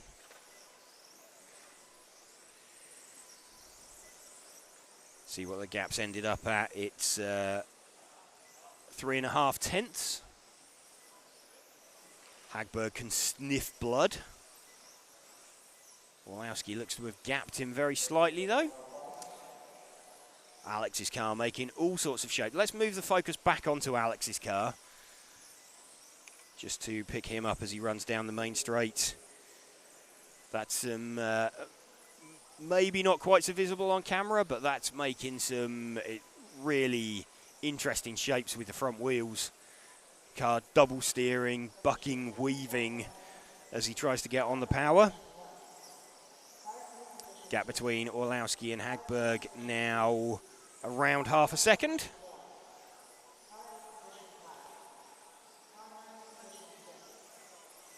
Michael Olowski taking round one yesterday. He's going to see if he can make it 2 from 2. Go some way to winning back the European title that Alex Hagberg won back from Michael last year. Alex just getting the title back. Alex obviously having won it for 7 years in a row. Lost it in 22 to Michael Olowski. And Michael now trying to nick that title back. Less than 3 minutes remaining. Gap is up to a second now.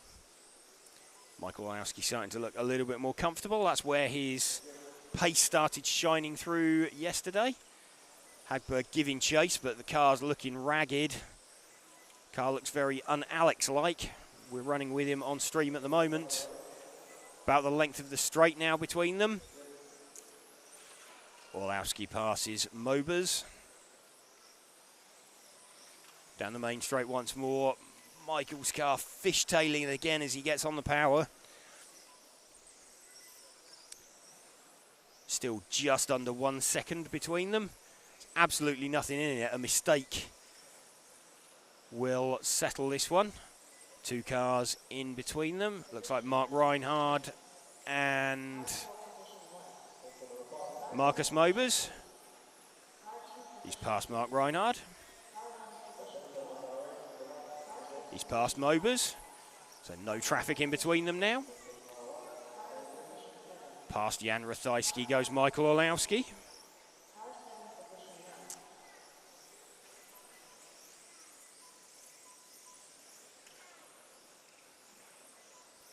Still just under 1 second between them. One mistake would settle it one way or the other. Olowski's car looks a little bit easier to drive than Hagberg's at the moment.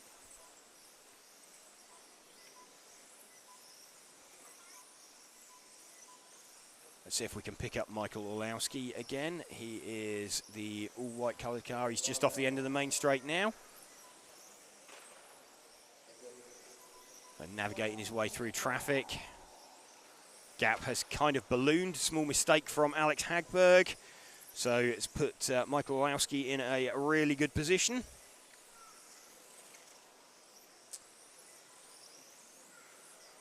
in fact, Ollie Payne's popped up in second position now and just got himself in front of Alex Hagberg.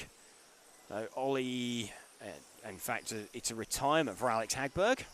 So he looks to have run out of tyre. Jan Rathajski up into third position. Looking very, very good for Michael Olowski then. This would be 2 from 2. If he can just bring this one home.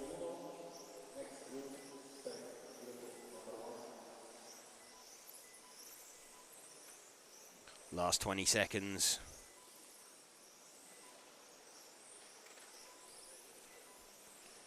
Predicted 47 lap run for Michael Olowski.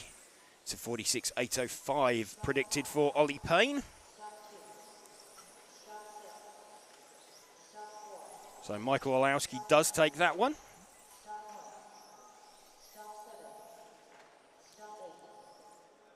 $47.810. So only driver across for the extra lap. It's going to play out nicely.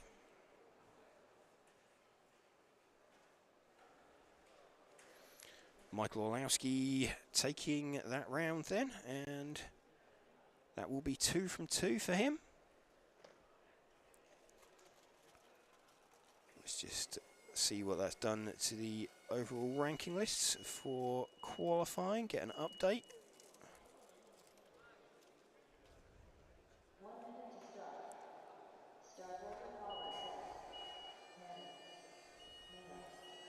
Just waiting in on an update from the overall.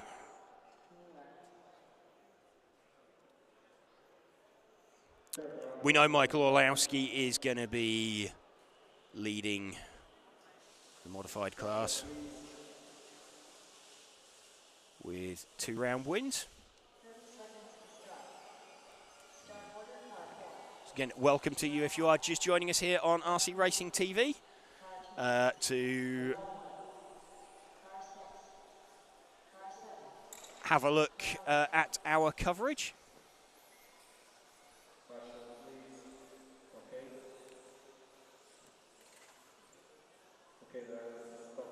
We've got the Spec class just set to go.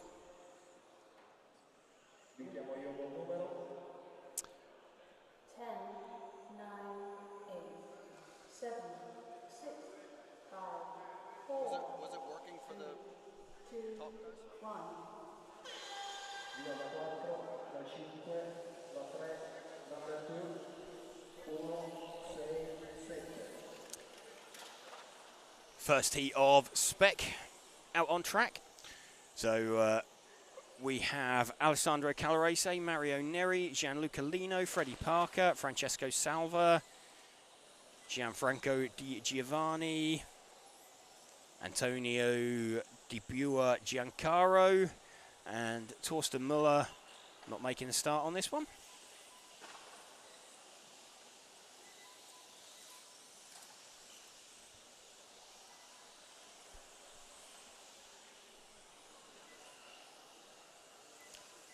Welcome to you if you are just joining us here on RC Racing TV.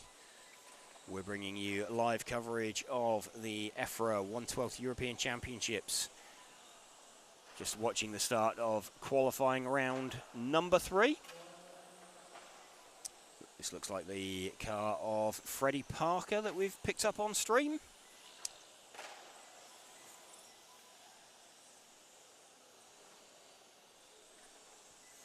Thank you to our event sponsors, ToniSport, Schumacher, Lens Bodies, Zen Racing, RCXX Shop, Montec and Hobbywing for helping us to bring you this coverage.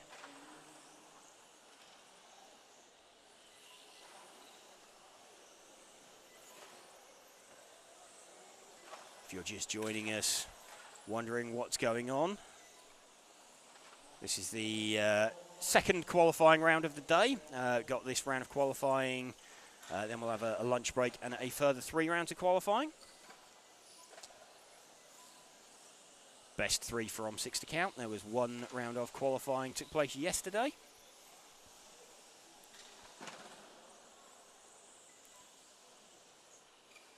We've seen two different winners in the Spec class. We've seen Simon Lauter taking the round of Spec yesterday.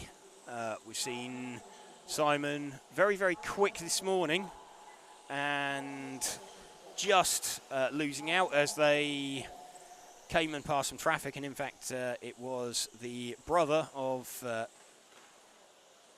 Freddie Parker, who we've got on stream at the moment, which was Lewis Parker, that they just ended up with Simon parked in the barrier.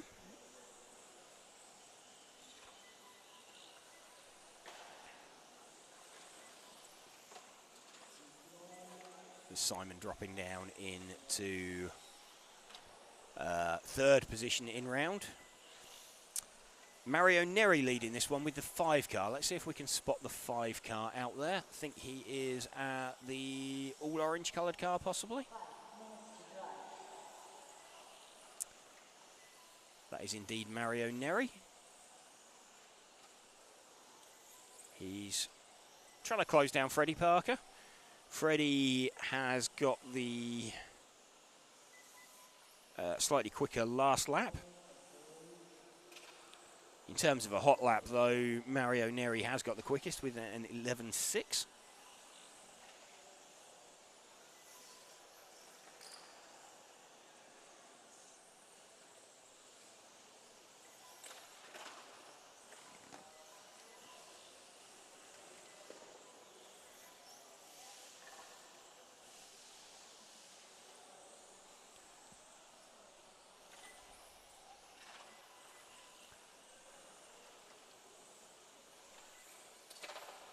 Mario Neri still out in front of this one. Just catches Freddie making a little bit of a mistake.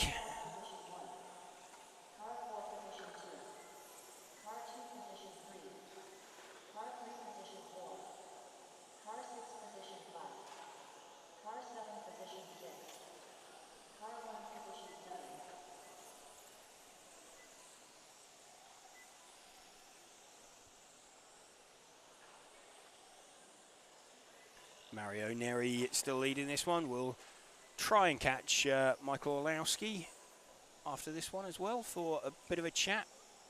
See if we can find out how he felt that modified class went.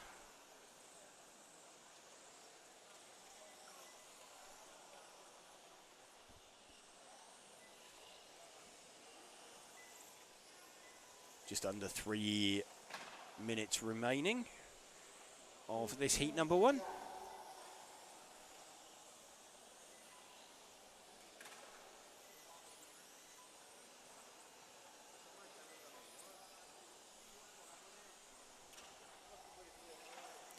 Car skipping and hopping down the bumps on the main straight. A few drivers commenting it seems to be getting a little bit worse. It's making life quite difficult.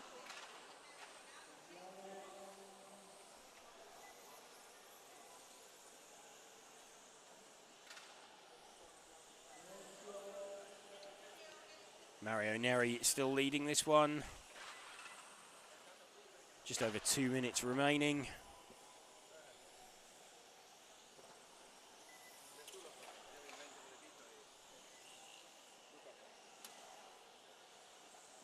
Closing in on some traffic and just pops the car up on 2 wheels. Back down on the ground.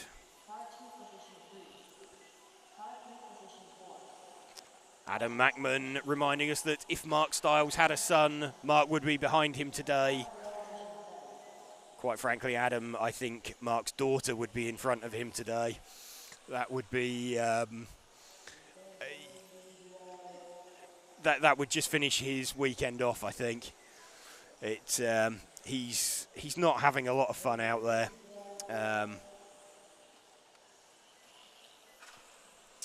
So Mark, runner-up at the Worlds in Florida, and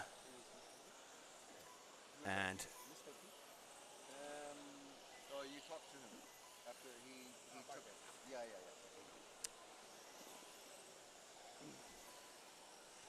Mario Neri looking in a good position to take this one. He is, well, in fact, he's only 1.5 seconds ahead of Alessandro Calarese.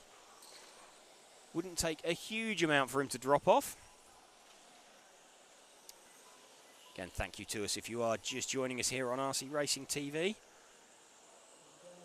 Bringing you this coverage of the EFRA 112th Euros for 2024. From Messina on the northeast coast of Sicily.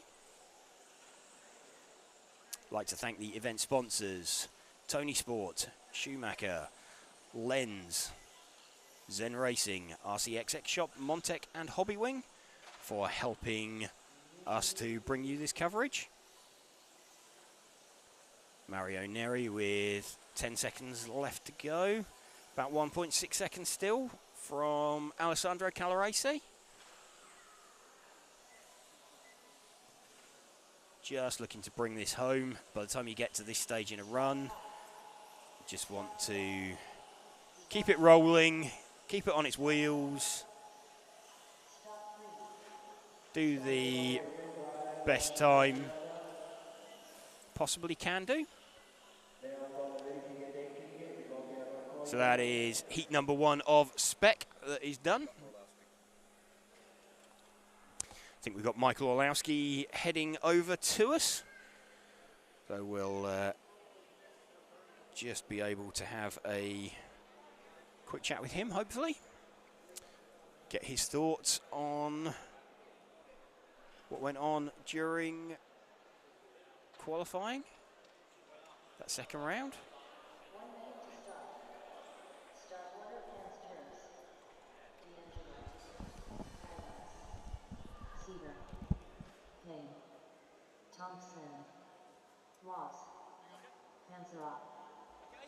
Just catching up with Michael Orlowski. Michael, obviously another round, so that's 2 from 2 now for modified.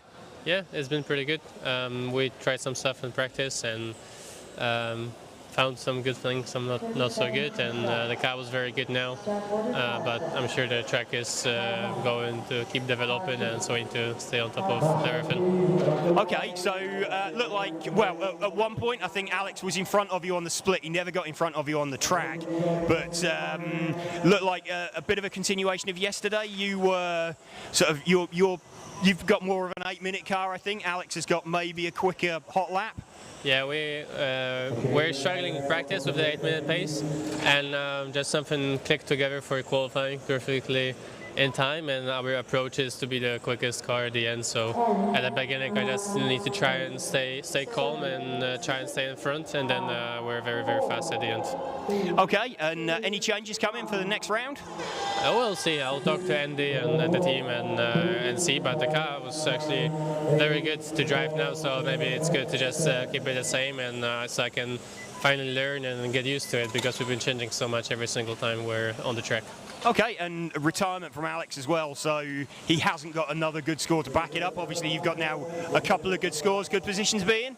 Yeah, it's 6 rounds, 3 to count, so I don't think it's good. Alex is, he's very experienced, so it's not going to affect him, and I'm sure he'll be there at the end. Okay, well, good luck, and hope the rest of the runs go well for you. Thank you.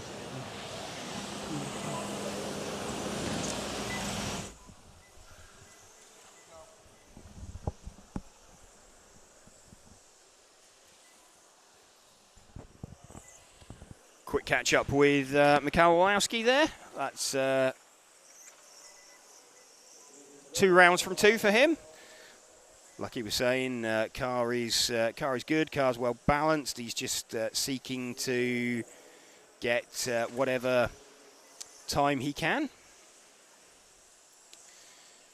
Out in front in this one, we've got Tim Pansters leading it with the number 6 car. Let's see if we can make sure that we've got him. I think we're running with Mark Payne at the moment, by the looks of it. Tim Pansters is yeah, we've got him on screen now. So just always good to get a bit of a catch-up with the quick drivers out on the heat, or out in the heat.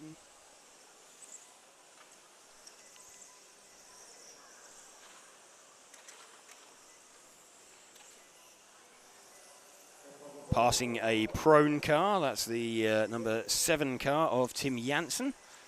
So Tim Pansters passes Tim Janssen.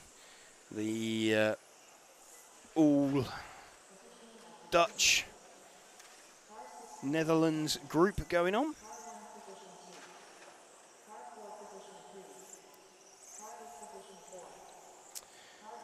So, as we suspected, Michael Orlowski is leading modified from actually Ollie Payne and Jan Rathajski. Alex Hagberg a little way down because he was 17th in round, but just expecting him to pop up further up the field with some more good scores.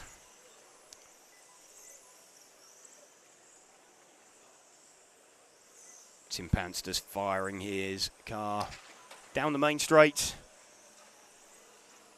A little bit leery over some of the bumps out there.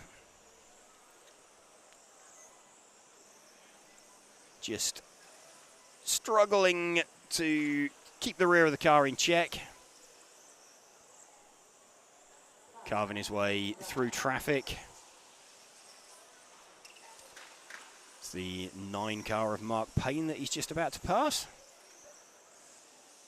And Mark dives out of his way. Mark saying he's struggling a little bit off the end of the main straight.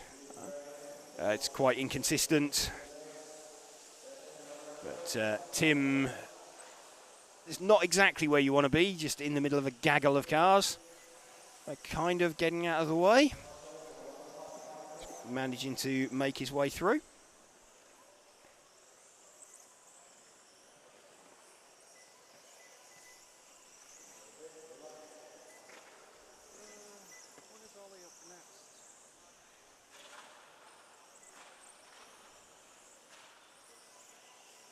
This heat number 2 of 5 of Spec.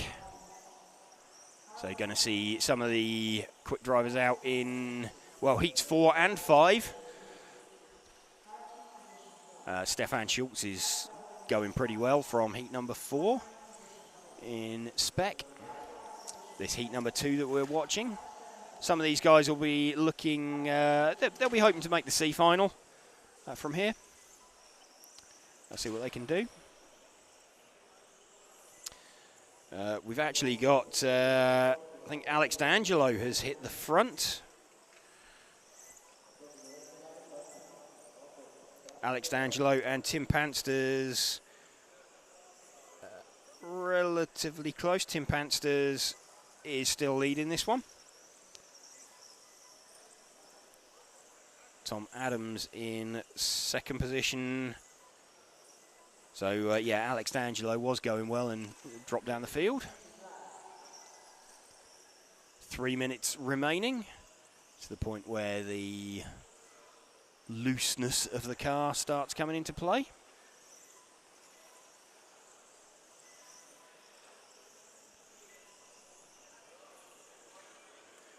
Starting to see a few retirements from the run as well. See if we can find Tom Adams with the number 2 car. He's the sort of pinky coloured car. He's just heading out. In fact, there's 2 pinky coloured cars. He's on the main straight now. Tom Adams, Belgian driver. Obviously, Euros being held in Belgium next year. We'll imagine there's a few drivers looking forward to that. It's a drivable distance for a lot of the Northern European contingent. I believe it's at the MRCZ venue, which is the location for the Masters of Foam. So Masters of Foam, expecting to see that be very well attended. There's a bit of a warm-up for the Euros.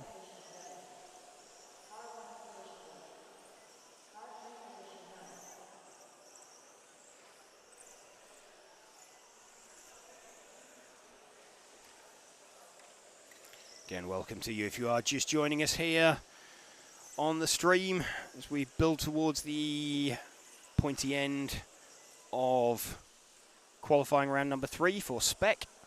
It'll be qualifying round number 3 of 6. So got the end of this round. We'll then be off air for around an hour whilst there's a lunch break going on. Then we'll be into 3 rounds of qualifying back-to-back as we build towards the close of the day.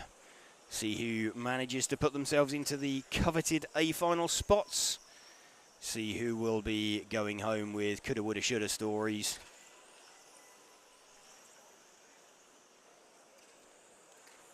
Tim Panster still leading this one from Tom Adams. Best part of a lap between them.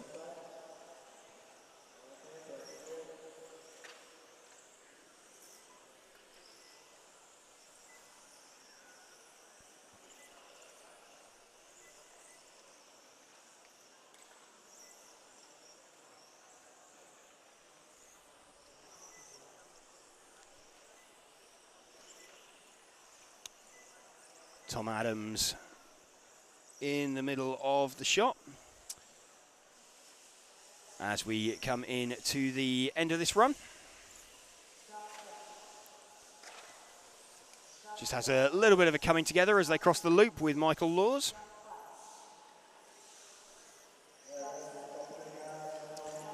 Tim Panster's taking that one. It's a good run actually from Tim. That'll put him somewhere up near the pointy end.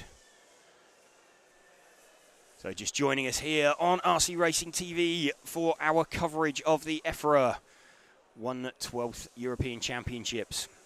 That was qualifying heat number 2 of qualifying round number 3. If you want to see the live timing, you can check it out in the links on the Facebook, YouTube and X pages. You can also see live timing on myrcm.ch and find links to it on EFRA.ws. Also a good place to go to find out more information about RC racing in general. And again, you can also find anything you may wish to purchase on the website of our primary event sponsor, ToniSport. Can also thank Schumacher, Lens Bodies, Zen Racing, RCXX Shop, Montec and Hobbywing for helping us to bring you this coverage. Remember, if you're watching on YouTube, to subscribe to the channel. You can also join on Facebook, the RC Racing TV group. And make sure you give the page a follow as well. Heat number 3 all set to go. Christian Geyer is going to lead away from Lucas Larsen, Werner Spanbruckner, Lucas Niderer, Jan Dietmar, Dan Bancroft, Nigel Bowen, Ole Thomas Bryn, and Jody Sherritt.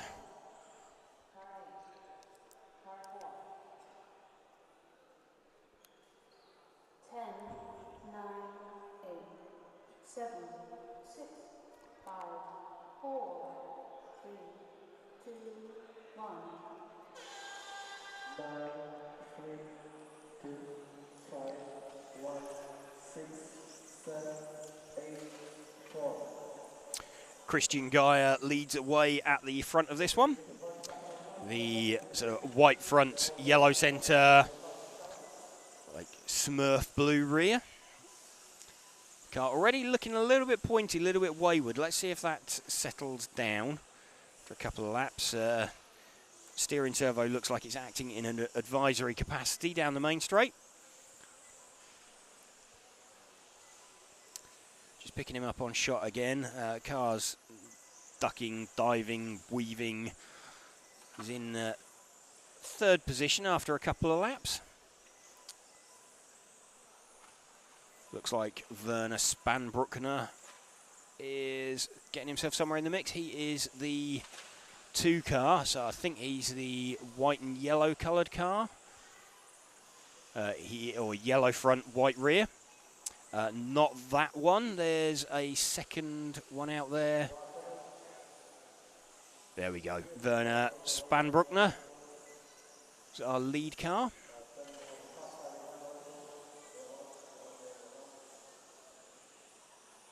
Werner going pretty well yesterday. Managed to seed himself up. He was in the first seeding heat yesterday. So managed to get himself halfway up the field for qualifying proper.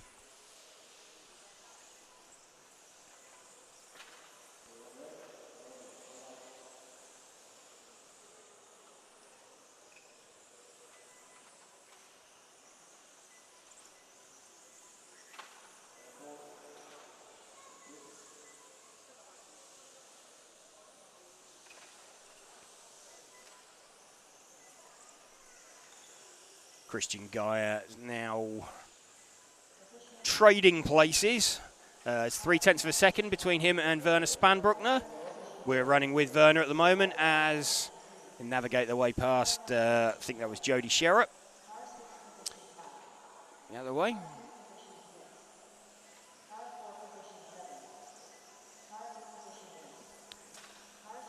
Still running with our lead car, Werner Spanbruckner.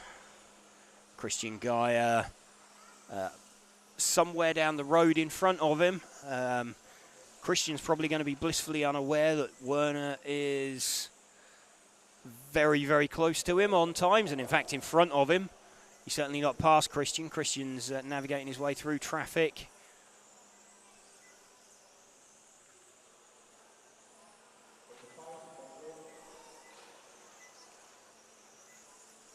They started out just over a second apart. It's now like 0.4 of a second between Werner and Christian. Werner, the Austrian driver, only Austrian driver in this heat.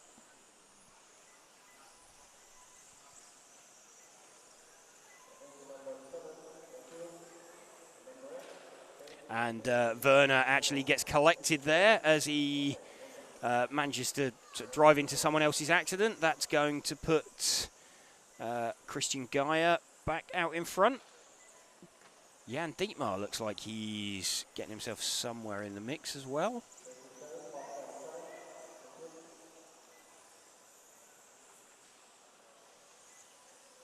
So actually super, super close between the top four. There's like there's like 1.4 seconds between the top four. So this is Christian Gaia that we've got on shot at the moment. He's currently running in second position to Werner Spanbruckner. Werner's one car back on shot. That is our lead car of Werner Spanbruckner, leading by around 0.4 of a second. In terms of lap times, best lap time is pretty close between all of them. Slightly backing it in there from Werner. I gave them all out. I gave let's see a sheet, but we're all. I brought many. If you are out. Yeah. So a little bit of an incident there for Werner. Just coming out onto the main straight. That's dropped him down the field slightly.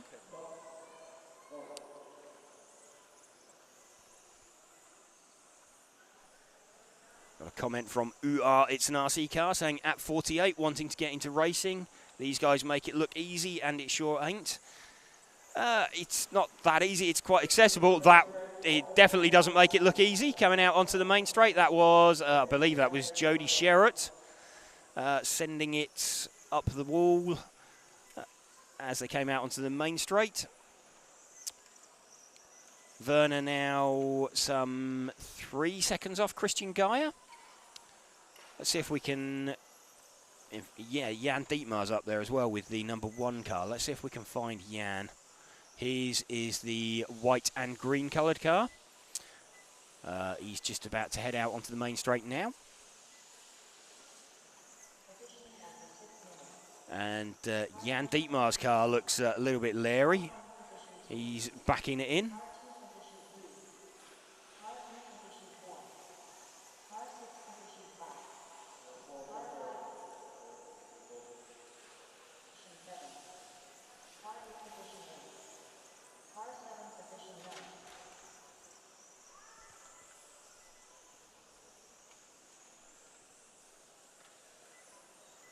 Christian Guy still leading this one from Jan Dietmar. We're running with Jan Dietmar at the moment with 1.5 minutes left. It's a decent run from Christian. He's looking like he's going to end up some 2.5 seconds down the road from Jan Dietmar. Just running with Jan down the main straight at the moment. He just looks like he's really not confident in the tail end of that car off the end of the main straight. Not wanting to grab hold of it.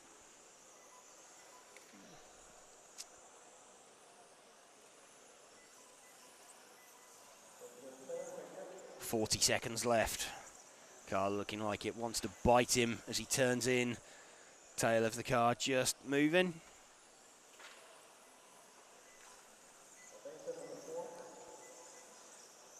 Rabbit Stew asking about Michael Bolt. He will be out in the next heat. So if you want to keep up with the travails of Michael, on a bit of a donut there in the top corner for Jan Dietmar, who we were running with. There's like 15 seconds left to go. Christian Guy is going to take this one.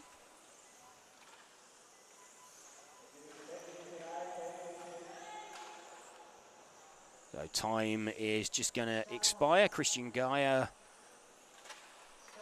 going to take this heat. Heat number 3. So that is all of the running done for these guys before lunch.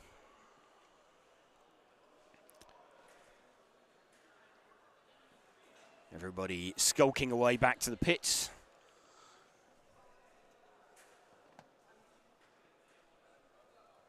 Looks like a sigh and a drop of the shoulders from Jody Sherritt as he comes off the rostrum.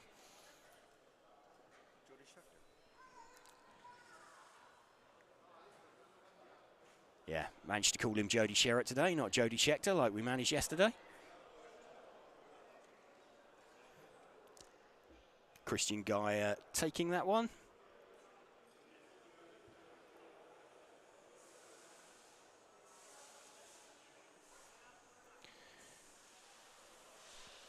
Cars going down for heat number 4, then the penultimate heat of the Spec class. Some quick guys in this one. Is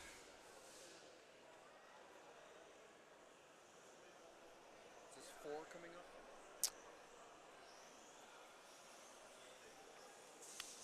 Stefan Schultz with a 5th in both rounds so far.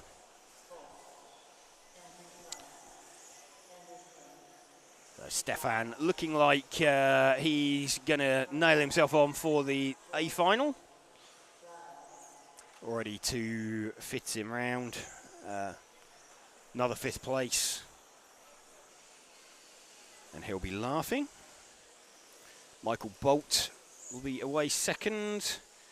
Marcus Andreasen, Alexander Anderson, Niels de Greiser, Stefan Huyss, Stu Cartwright, Mark Jordan and Andreas Bryn. 10, 9, 8, 7, 6, 5, 4, 3, 2, 1. Stefan Schultz leads away his familiar white and blue race paint colour scheme. He didn't necessarily have the quickest opening lap last time out, and in fact I think Michael Bolt might well jump to the front after lap 1. Looks like Michael's got closer to him, and Alex Anderson actually is the quickest on the opening lap. So give it a couple of laps to settle down. They've already passed a prone Mark Jordan. Stefan Schultz leading on track currently, the blue and white coloured car on the main straight now. Just in the back of shot, you've got Michael Bolt. And a bit of a chicane hopping moment for Stefan there. Stefan 5th in round 1, Stefan 5th in round 2. Will be looking to lock himself into the A final from there. Not known traditionally as a 1/12 scale driver is Stefan, but is very, very quick driver all the same.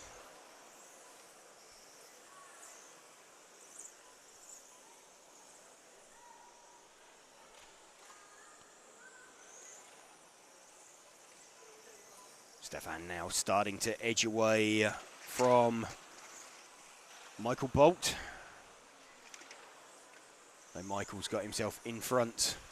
Let's move our focus back one car onto the car of Michael Bolt, the orange front, blue rear. So Michael, 4th place at the Worlds in Florida back in December. The Spec class. Not having the greatest weekend by his own admission, but closing in on the back of Stefan now. Car starting to look a little bit more dialed. Moving around quite a lot underneath him, but as the pair of them come off the end of the main straight, pitching it in, that's not going to do his rear tyres an awful lot of good. But, Stefan starting to carve his way through the traffic and create gaps for Michael. That's going to be helping Michael. Michael leading by about half a second as they go past Andreas Bryn. So that's the 3rd place car in the heat that these lead two have just passed, and Michael goes backwards off the end of the main straight. He lost some time there to Stefan. It's about 0.2 of a second between them now. In fact, there's less than half a tenth between them. So Stefan makes a mistake then and ends up getting turned round by another car in front of him. So we're with Michael Bolt leading this heat. He's leading on track as well as on the clock.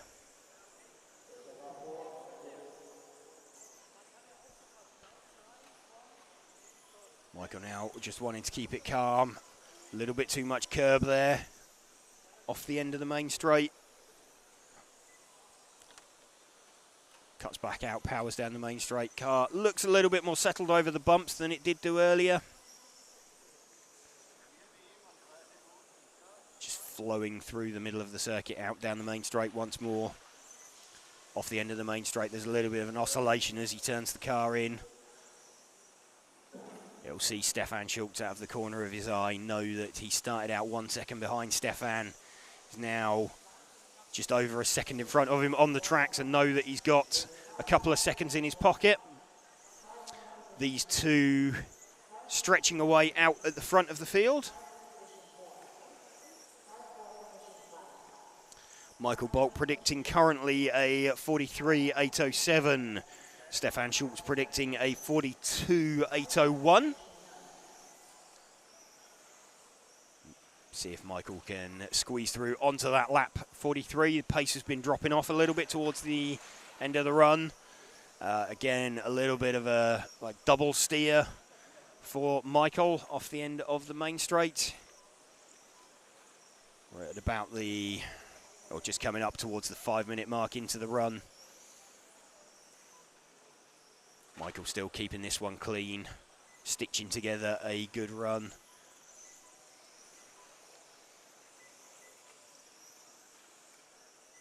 Car looking good, car looking clean.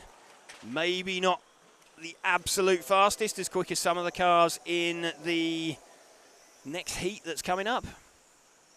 Still pretty respectable nonetheless.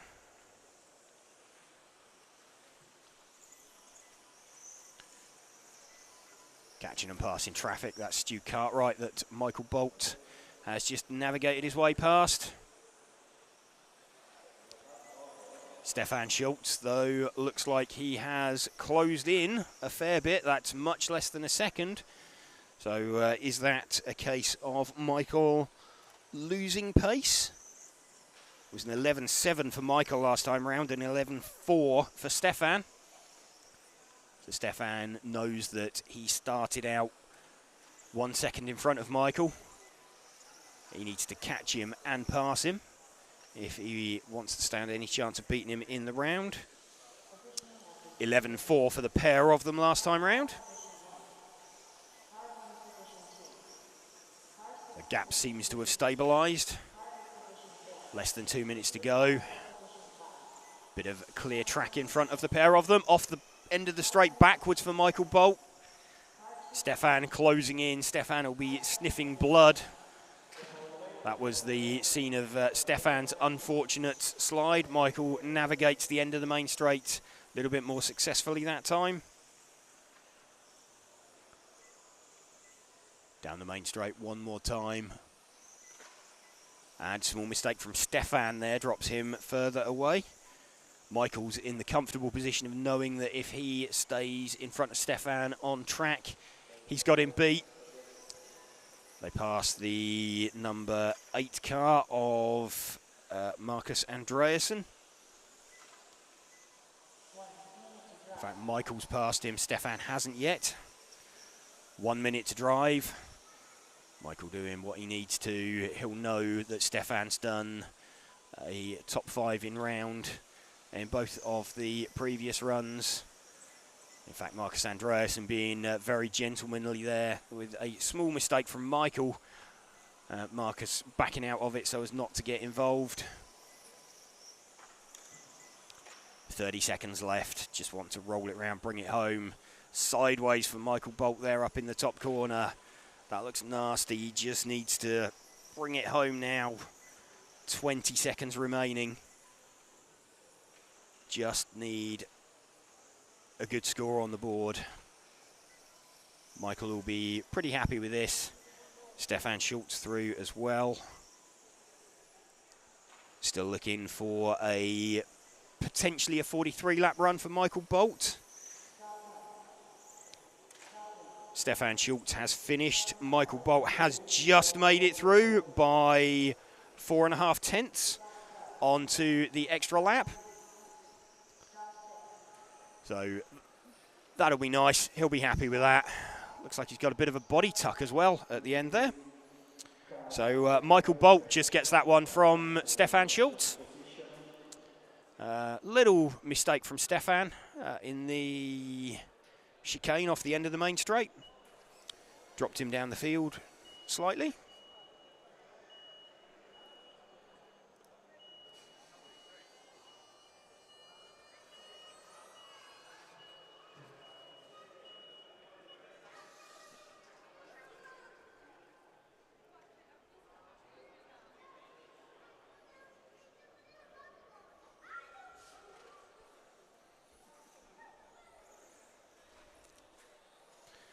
Top heat about to go out on track, although there's something strange going on with the timing.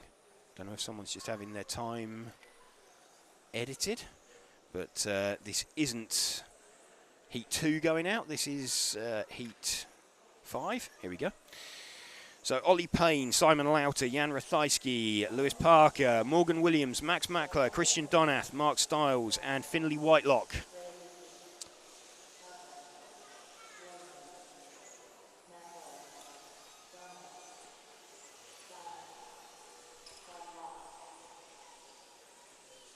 So you're just joining us for the top heat of Spec.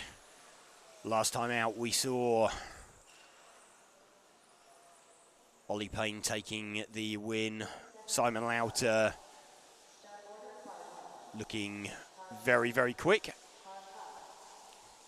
And Simon now actually starting off behind Ollie. Simon started out first, moved out of Ollie's way before they even got to the line last time. Was circulating nicely until they got to the car of Lewis Parker.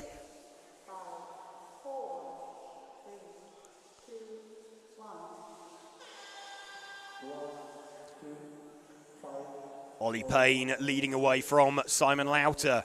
What we saw last time then was Ollie stretch away for the first minute or two. We then saw Simon start driving back at him, so let's see how this one ebbs and flows. Ollie Payne, mainly white coloured body shell with a red centre. Simon's car not looking too dissimilar either. But Ollie already starting to stretch his lead. Ollie with 1 round win and a second in round. We have got Simon Lauter with a round win and a third in round. Jan Rathajski currently running in 3rd position. In fact, Jan has got Simon at the moment for 2nd. Simon with a car that's not particularly quick over the opening couple of laps. See, Ollie's like 1.3 seconds up on Simon already after 1 minute. So Ollie just streaking away at the front of the field. Ollie passing the car of Mark Stiles as they come out onto the main straight. Ollie's car sitting very flat at the minute, carrying a decent amount of corner speed.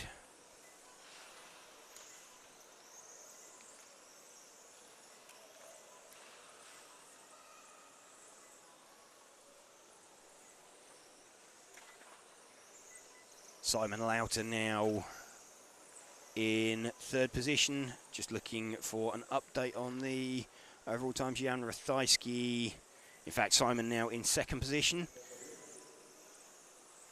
He's currently predicting a time 2.5 seconds slower than Ollie. With they're both predicting 45 lap runs, those first 2. Would expect that probably to drop off to a 42.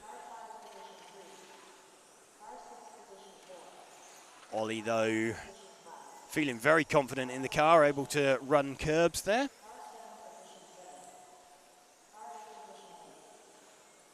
So Ollie starting to stretch his legs a little bit. Simon Lauter looking a little bit more comfortable in 2nd position.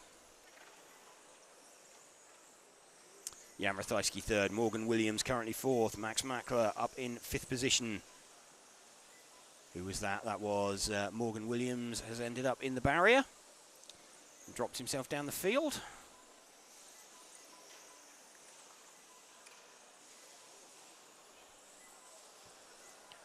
So Ollie going to start heading towards traffic. I believe that's the car of Christian Donath he's going to be catching next. And Simon has now pegged the gap. And last time round, Simon was the only driver sub 11, so a 10.8 from Simon last time round.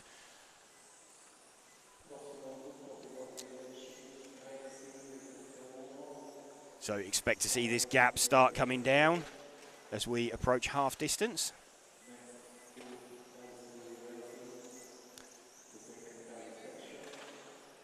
So Ollie heads towards Christian Donath. Christian lets him through as they come out onto the main straight.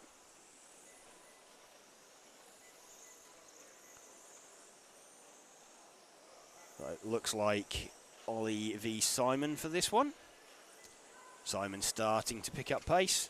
Passes Max Mackler at the end of the straight, does Simon.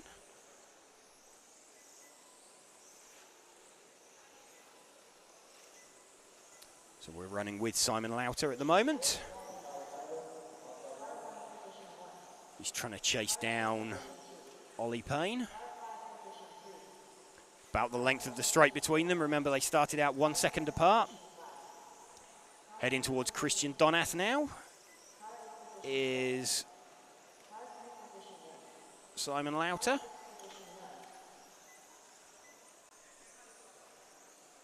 Gap between the two of them, 1.4 seconds.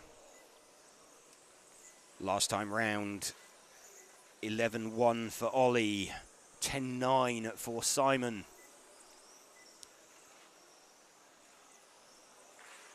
Christian Donath and Christian's got out of the way of Simon.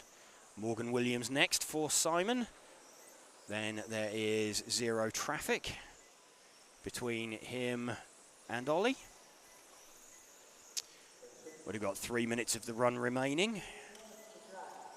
Ollie seems to have hung on to his pace a bit better than he did earlier on. At this point, Simon was taking chunks out of him.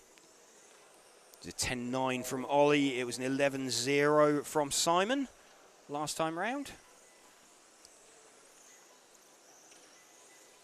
Ollie successfully navigated his way past Lewis Parker. We're running with Simon Lauter at the moment as he tries to chase down Ollie Payne.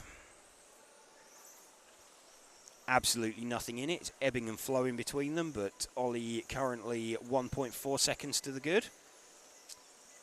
These two looking like the class of the field and stretching away ahead of everybody else out there.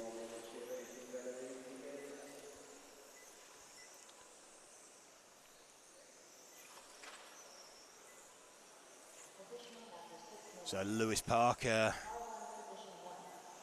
now in between the two protagonists. It was when they got to Lewis last time, and Lewis dives out of the way of Simon. 0 cars between them.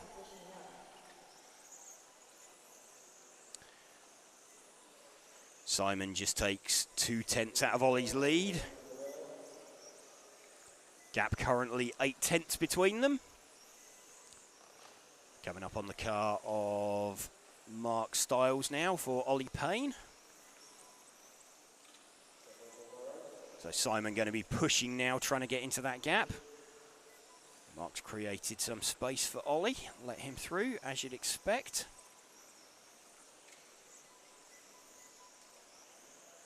Mark now going to jump out of the way of Simon. Simon's car hops sideways, gaps come down again. Simon's now closing, can sniff blood. 45 seconds left. Let's have a look, has Simon hit the front yet? No, but he was like 0.5 faster that time round. He's just under 1/10 back. It's going to be very, very close. Looks like Simon might just get there. I think Simon's definitely going to be in front as they cross the line this time. You can see Ollie in front. 30 seconds left. Simon has now hit the front. So Simon now leading this one from Ollie. Doesn't actually need to pass him to do the time. What predicted time are they looking at? 44.803 and a 44.804. Simon will be content to just sit there. Simon Lauter takes that one then with a 44.803.831, new fastest time as well. So Simon then with 2 round wins. Just catches up with like 30 seconds to go. Just got Ollie, a little bit of a fist pump from him on the rostrum. Mark Stiles staring at the timing screen as he pulls in. Finished 7th in that heat. Let's have a look at what this has done for the overall positions.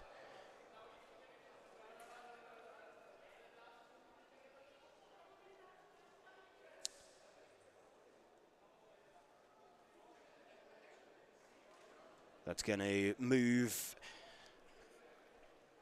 Simon back towards the front. So 2 round wins for Simon. So we've got the LC Racing class coming up next. So just going to have those cars heading round on circuit. Whilst those guys are heading round, we'll leave the camera on. Thank you for joining us for the end of that Spec qualifying.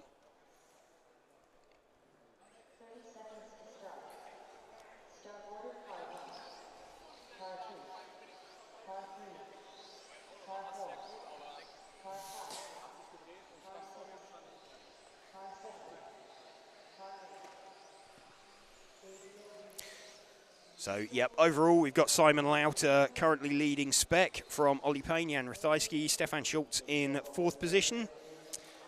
Lewis Parker, Michael Bolt with a 7th in round. Christian Donath, Max Mackler, Marcus Andreas and Mark Stiles is somehow clinging on in 10th. He had an 8th in round that time, so Mark will be Mark will be pretty happy with that.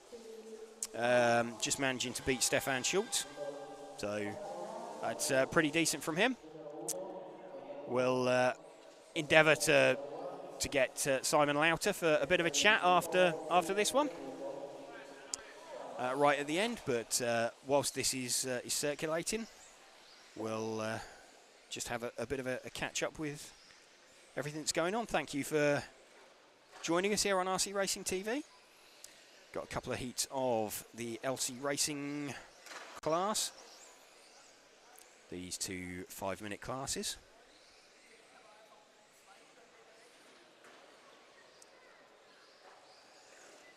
Chase Mackman saying Mark Stiles is going to TQ this round.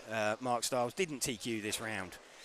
Simon Lauter TQ'd the round. Mark Stiles is currently looking at Simon Lauter's car, wondering just why his car doesn't work like that, because it's the same car. It's the same car that they put down. But Simon is looking pretty rapid so far. We'll have a catch up with him after this, but looking pretty nailed on for an A final. This is 4th 1/12 meeting. We've spotted a fair few build errors with his car, but we don't want to correct them because it's very clearly working for him.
Neil Fletcher asking what car are this? These are the LC Racing 1/14th scale class. There's just a couple of heats of these. Just out on track at the moment. Just using it as an opportunity to give our camera team a well-deserved break whilst they go and capture some information, some stuff from around the pits. We're going to grab Simon Lauter in a moment as well, have a chat with him. See how he felt about that run. Looking very calm, very collected.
Okay, just catching up with Simon Lauter. Simon, you just missed out on the previous round. You were pretty unfortunate at the end of that with catching traffic, but feel like you got it back there? Yeah, I think this was a super good run. We both had a clean run, which is important, and I think we put on quite a good show for everyone watching. So, yeah, now I think it's obvious for everyone what's the race. I don't want to call it tactics, but pace-wise, what it is. He's super fast at the beginning. I'm faster in the end, and I think we're super close overall. It does look that way. I mean, it was only about 30 seconds to go that you actually caught him. Did you think at one point you weren't going to get back to him? Honestly, I thought I had lost it lap 4 or 5 already, because from my vision he was gone. So he was like, I don't know, 2 seconds ahead. I'm not super sure about the timing, but then I still had to focus, concentrate. I knew I had the faster car in the end, most likely, and then I went all in. Yeah, it was about 1.8 seconds, so yeah, he was gone. I think you dropped down to like 4th or 5th. Overall, you had Jan was quick, Max was a little bit in front of you as well on the clock at that point. So just keeping your head and just trying to manage the race to the end. Yes, I think it's super important what time you hit some back markers or whether you need to let by someone. I was safe this time, but Jan is quicker than me in the beginning as well, so I need to take care of this. And now we will get the opposite thing. I need to start ahead of Ollie, so most likely I will have to open up for him to go, and then, yeah, let's just hope let's just see what happens. Well, I mean, we saw your tactic for the start of that second round where you let him go before you even got to the loop. So his clock started ahead of yours. Was that? It was a mistake for me because I nearly spun end of the straight and he was so close behind me because I didn't start on point that I decided, it was just a quick reaction, nothing I prepared or tactics or whatever. I mean, it didn't actually cost you because you hadn't crossed the loop at that point, so it worked quite well for you. Yes. So, okay, well that's good. But so 2 rounds now. You've got 2 rounds from 3. So another round. You've also got the fastest time as well. So good position. See if you can next round get that, and then it's then down to you v Ollie. Yes, I'm super happy with everything. Car is great, and I just try to do my best as always, and then we will see what happens. Okay. Well, thank you. Good luck. Hope to speak to you again.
Okay, welcome back. So just taking a short break there during the LC Racing class in for Q3 of Modified.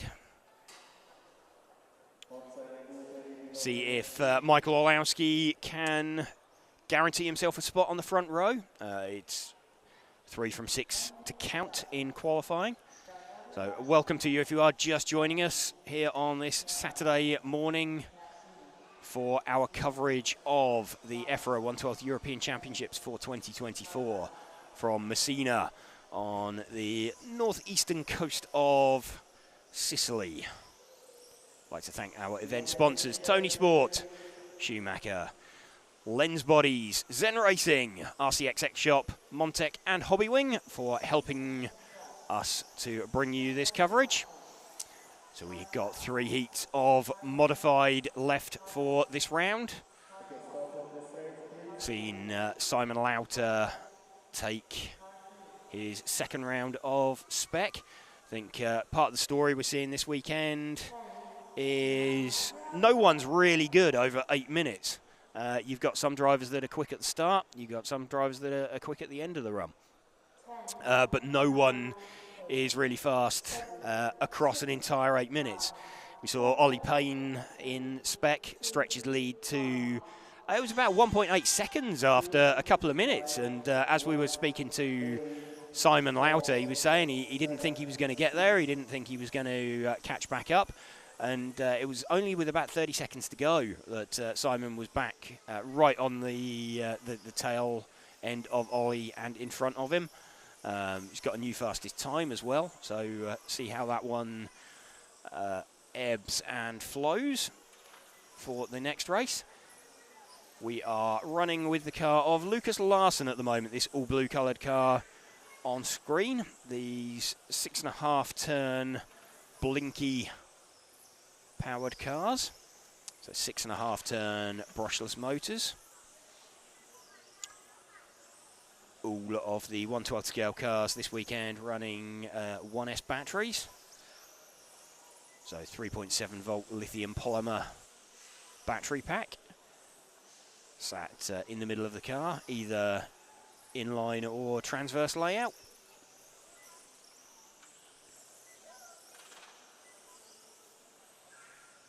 Heading down the main straight already, starting to fishtail. Leading by around 0.2 of a second at the moment from Alessandro Bianchi with the 4 car. Let's see if we can find the 4 car out there. 4 car is the, there we go, that is the, not exactly sure what colour you describe that as, a little bit wayward at the rear end, but it's like a kind of a turquoisey colour.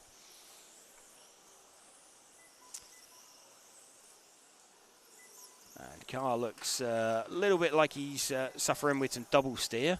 And just seen out the corner of my eye, Lucas Larsson has fired it off the track.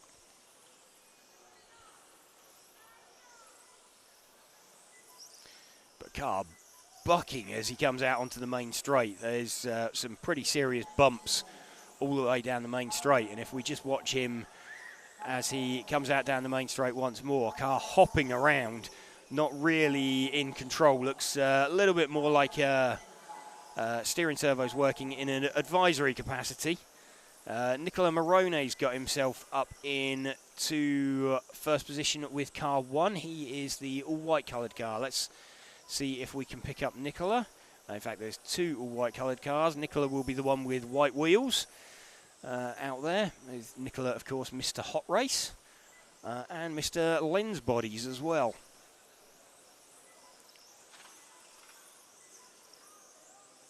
Nicola going quite nicely out in the front, down the main straight. Again, car hopping around. Nicola having some fairly good pace, but being a little subservient to Alex Hagberg and kind of sacrificing his weekend, making quite a few changes to his car, and in fact Alex changing tyres for him yesterday so that they could carry out a bunch of experimentation just to get the car dialed in.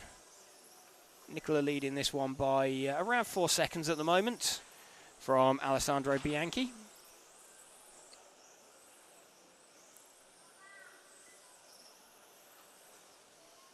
Looking quite cool, calm, collected. Had a fairly sizable accident earlier on through the chicane coming out onto the main straight. Or sorry, the chicane under the driver's rostrum. Managed to take a corner off the car. You can see the back of the car starting to hop around. That was the scene of Nicola's fairly large accident earlier on. Car still hopping around. It doesn't look comfortable. It almost looks like the front and the rear of the car don't look connected to one another.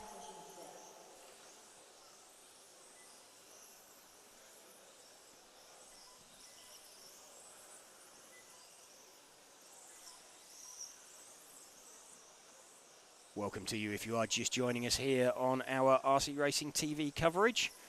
If you're watching us on YouTube, don't forget to subscribe. If you're following, or if you're watching on Facebook, don't forget to follow the page. You can also join the RCTV group.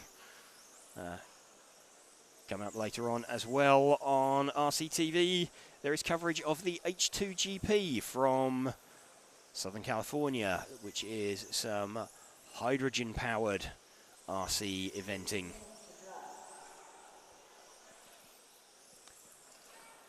Three minutes left this run. That's a slight mistake there for Nicola.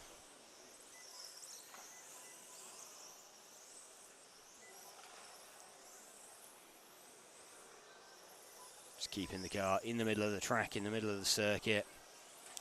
We'll be looking to get a decent finish in. He's some 5 seconds in front. Catches and passes some traffic in front of him that have clashed quite conveniently for him.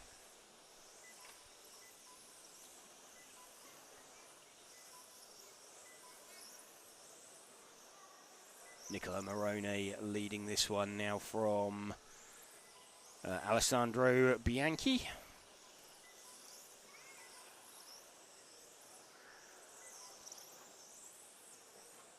Still really sideways there as he came out onto the main straight, was Nicola. Blasted through the throttle as he came out onto the main straight. Still really struggling to get the power down. Cars hopping and skipping and jumping all over the place. These bumps seemingly getting worse as the meeting is going on. At least the drivers haven't got the sunlight in their eyes.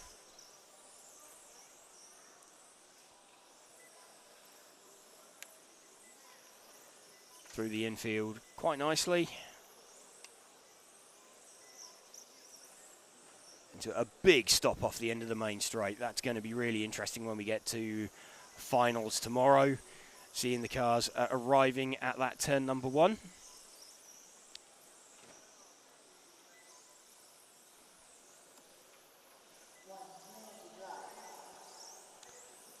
One minute to drive. Nicola Morone, who we're running with, leading this one by around 6 seconds currently.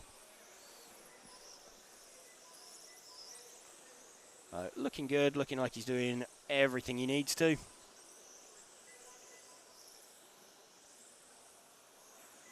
Just building anticipation towards the top end of Modified.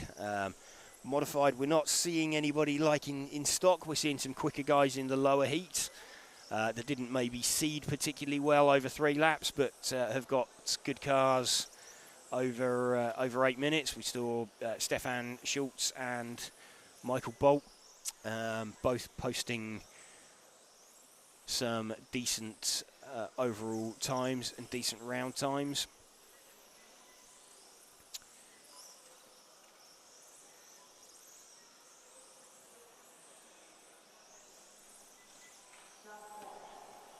We're seeing in the modified class, the seems to be the sort of top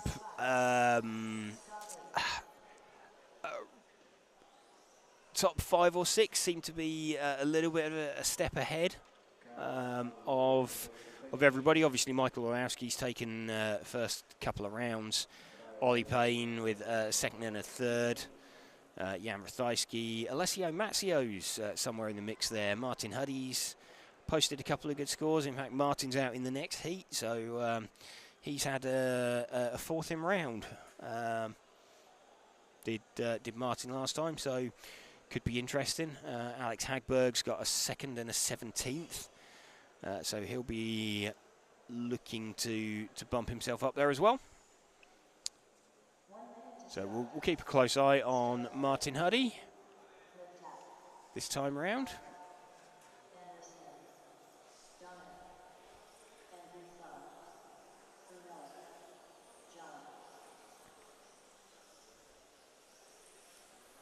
So yeah, drivers taking part in this heat: Martin Huddy, Thomas Liptak, Lewis Parker, Alexander Anderson, Christian Donath, Marcus Andreasen, Alessandro Brunelli, and Rene Jan. We have been made aware that Rene Jan is displaying the Australian flag. He's actually Austrian rather than Australian, but that's... We also know that Martin Huddy and Thomas Liptak, we're aware that they're displaying the Slovenian flag. Unfortunately, that's race control rather than anything that we have direct control of. So not anything that we can adjust, unfortunately. But Martin Huddy going to lead away, the all-white coloured car. Thomas Liptak, the all-green coloured car behind him. Martin looking a little bit tight. Thomas Liptak straight on him.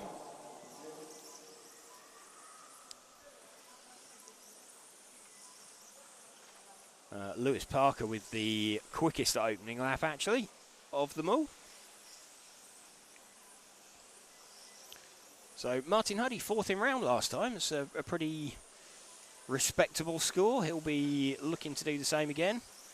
He'll be sort of wanting to pop out somewhere in the A final.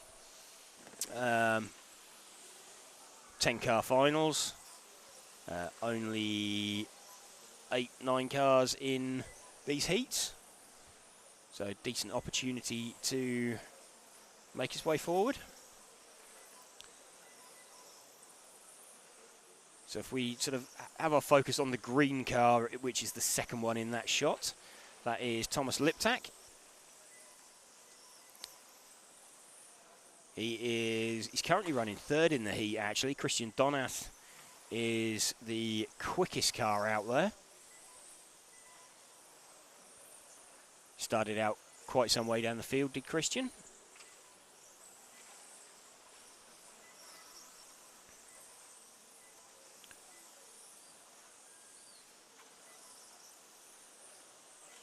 Christian leading this one by a couple of seconds, actually. It's, 1.2 seconds when he crosses the line. A scruffy lap, actually, from Christian, drops him down. So Thomas Liptak we're running with at the moment in second position to Martin Huddy. He's about 2 tenths behind. So Martin just starting to edge away again.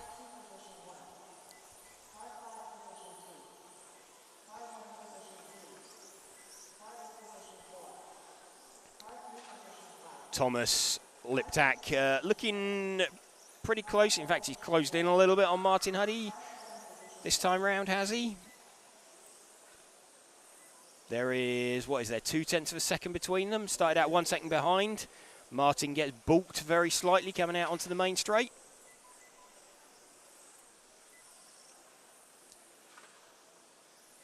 So 3 tenths of a second between Martin Huddy and Thomas Liptak at the moment. You can see Thomas, who we're running with, and Martin is now the car directly in front of us. That wasn't particularly helpful for Thomas, who we're running with. That's Martin Huddy now that we picked up on screen, the all-white coloured car. So he comes off the end of the main straight, 5 minutes remaining. Martin will be looking to cement his place in the A final. He's got a 7th in round and a 4th in round. It's 3 rounds from 6 to count. This is round number 3. Having 3 good scores to start with, always a nice position to be in.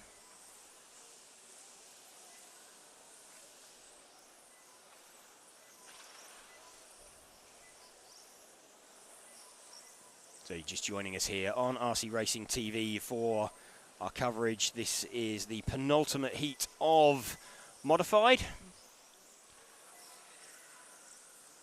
Qualifying round number 3. After this, we will have a break for around an hour. Bit of an opportunity for all the drivers to go and have some lunch. Then we'll be back with the final 3 rounds of qualifying. So if Michael Olowski manages to take the round this time, then he will definitely be on the front row because he will have 3 round wins. And the only way that anybody would be able to beat him would also be to have 3 round wins. In Spec, it's a little bit more open, with Ollie Payne having taken the 1 round this morning, Simon Lauter taking this round that's just gone, and Simon also having taken last night's round. Simon currently with the quicker time of the 2 as well.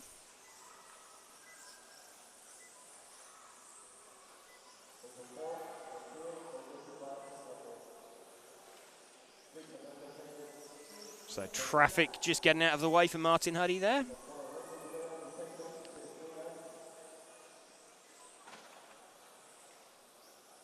Car still looking a little bit wayward over the bumps down the main straight. It's a little bit of a struggle for all the drivers, particularly later on in the run.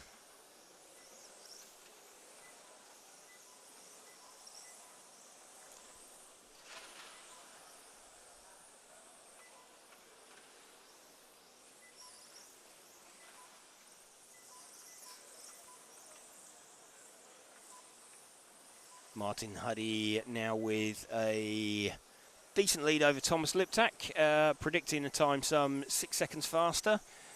Those 2 the only drivers looking for a 45 lap run. Martin Huddy currently predicting 45.802, and in fact is heading towards a, it's floating around, he might make it onto a 46. Pretty unlikely though. It's starting to drop away on pace now, so I don't think he's quite going to make it there.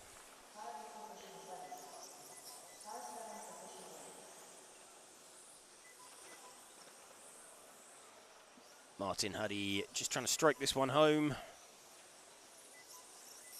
doing everything he needs to have another good round score in his pocket. He's got a 4th, he's got a 7th. Get another something like 5th or 6th, that will pretty much guarantee him an A final spot. Then he can set about trying to go a little bit faster and get himself further up the grid. But first effort is always trying to make the main. And once you're in it, then you can deal with it and try and move yourself forward. Still running in front of Thomas Liptak. Those 2 stretching away from the rest of the field. 10.506 best lap from Martin Huddy. 10.480 from Thomas Liptak.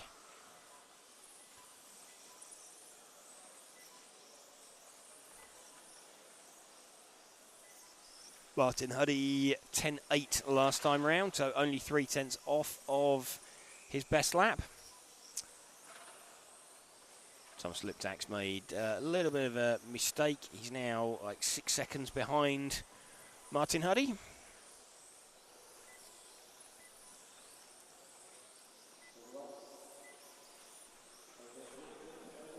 Just coming in towards the final few seconds here of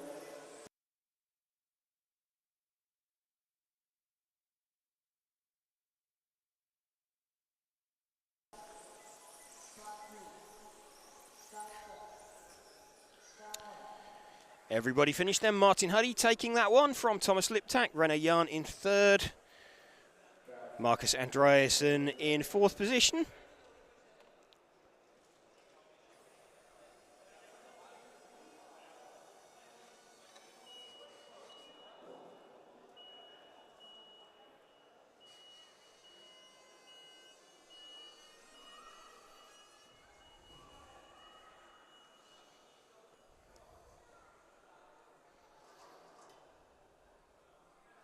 Getting set then for the top heat of stock. Sorry, modified.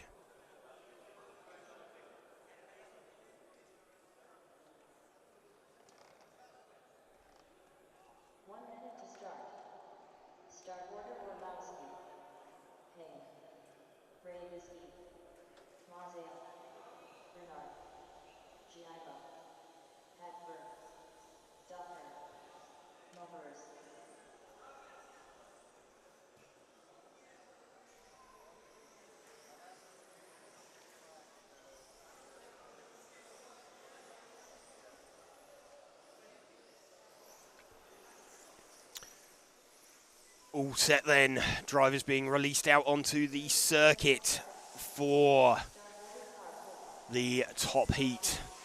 See Mark Reinhard now running race paint out of the corner of my eye. Everybody checked in, all transponders are counting.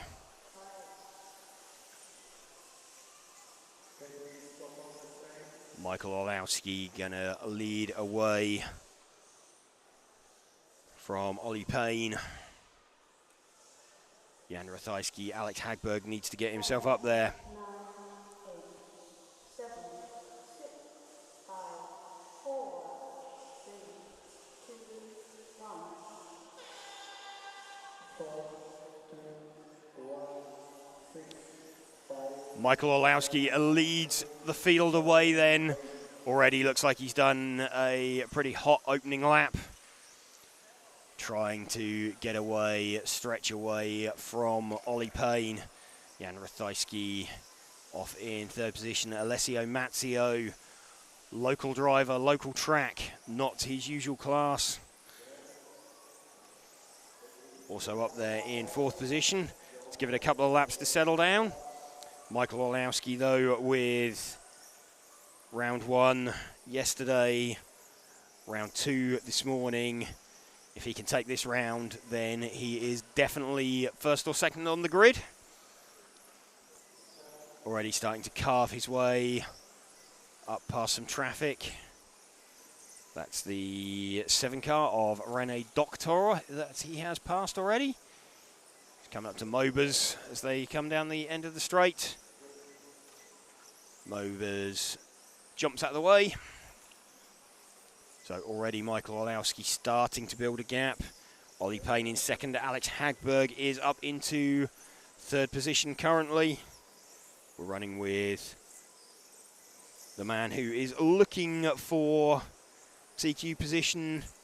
First 3 drivers all on a predicted 47 lap run. I think Alex Hagberg, he's just made his way past Mark Reinhard. Alex Hagberg, oh, he's just made a mistake at the corner of my eye.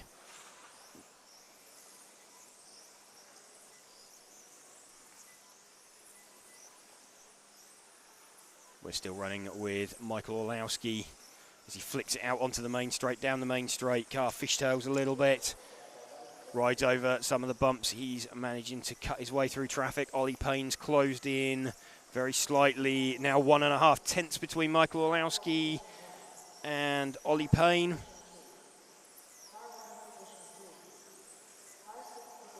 Really close between them now, less than 0.5 tenth. Looking to stabilise that gap if they can. In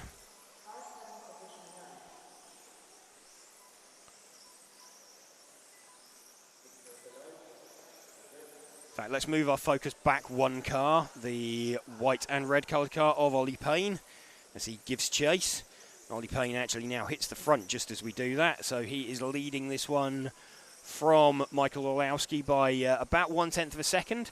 Obviously, compared to the stock class cars, the physical gap of 1 second looks a lot bigger because the cars are travelling faster. Then that gap looks greater in terms of the length of the straight. But Michael Orlowski now back to the front now. Ollie Payne back to the front. Half a tenth between the pair of them. Past Mark Reinhard goes Ollie Payne as he tries to chase down Michael Orlowski. Ollie Payne, one of the drivers running 2 classes this weekend. He's in the mix in stock. He's won one of the rounds in stock. Finished second in the others.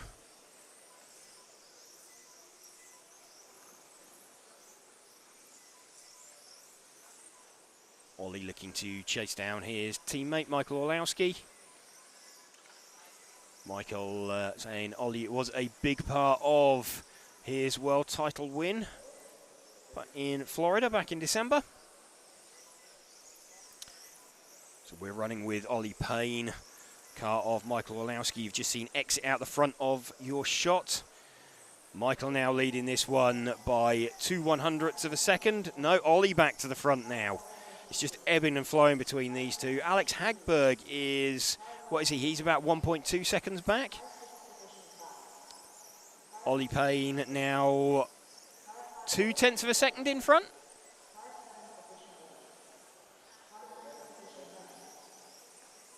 So that was Rene Doctor that Ollie has just passed. So if you saw a white car flash by and a mistake from Ollie there off the end of the main straight, Rene Doctor jumps out of the way again. But Ollie will be wanting a doctor after that one. That wasn't comfortable off the end of the main straight. That has given the lead back to Michael Orlowski.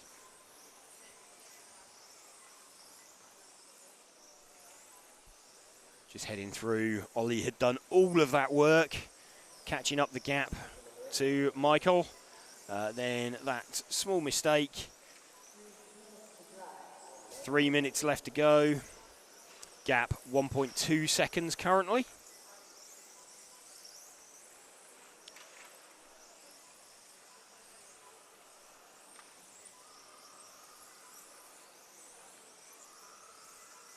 Everybody still pressing on, pressing as hard as they possibly can. Ollie really pitching it in at the end of the main straight.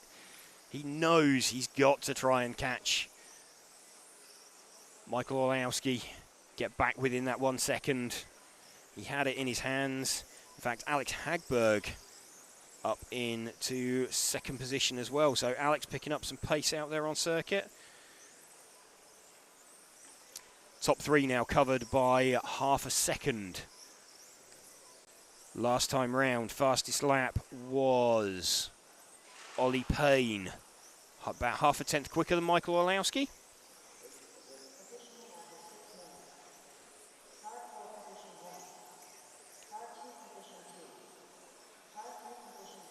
We're running with the car of Ollie Payne at the moment as he closes in on the car of Marcus Mobers. Mobers can see one faster car in front of him, one faster car behind him. Didn't know which way to look, but has got out of Ollie's way. Ollie now wanting to get the hammer down, try and close in on the back of Michael Orlowski. What's the gap? Less than 0.2. Hagberg still in the mix with this one as well. Only about 0.4 back from Ollie. So charging hard from Alex Hagberg, starting out further down the heat. 1 minute left. Half a second now between Michael Orlowski and this car that we're following of Ollie Payne. 10.4 last time round from Ollie. 10.6 from Michael.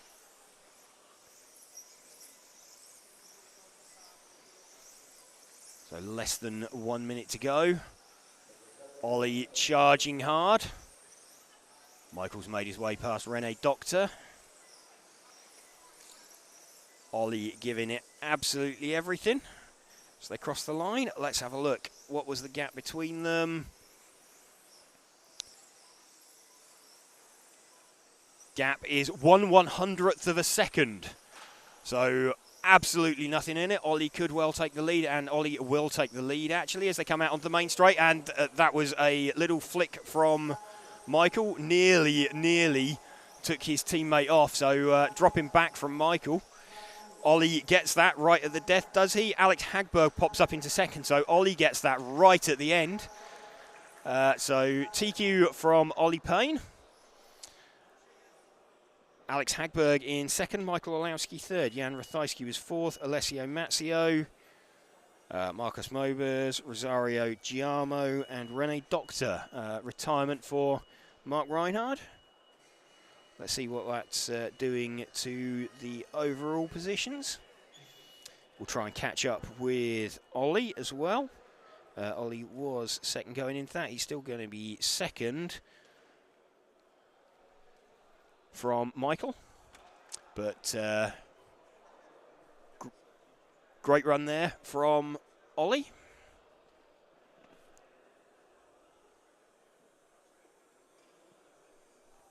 Right at the end. So just need to see if we can catch up with Ollie.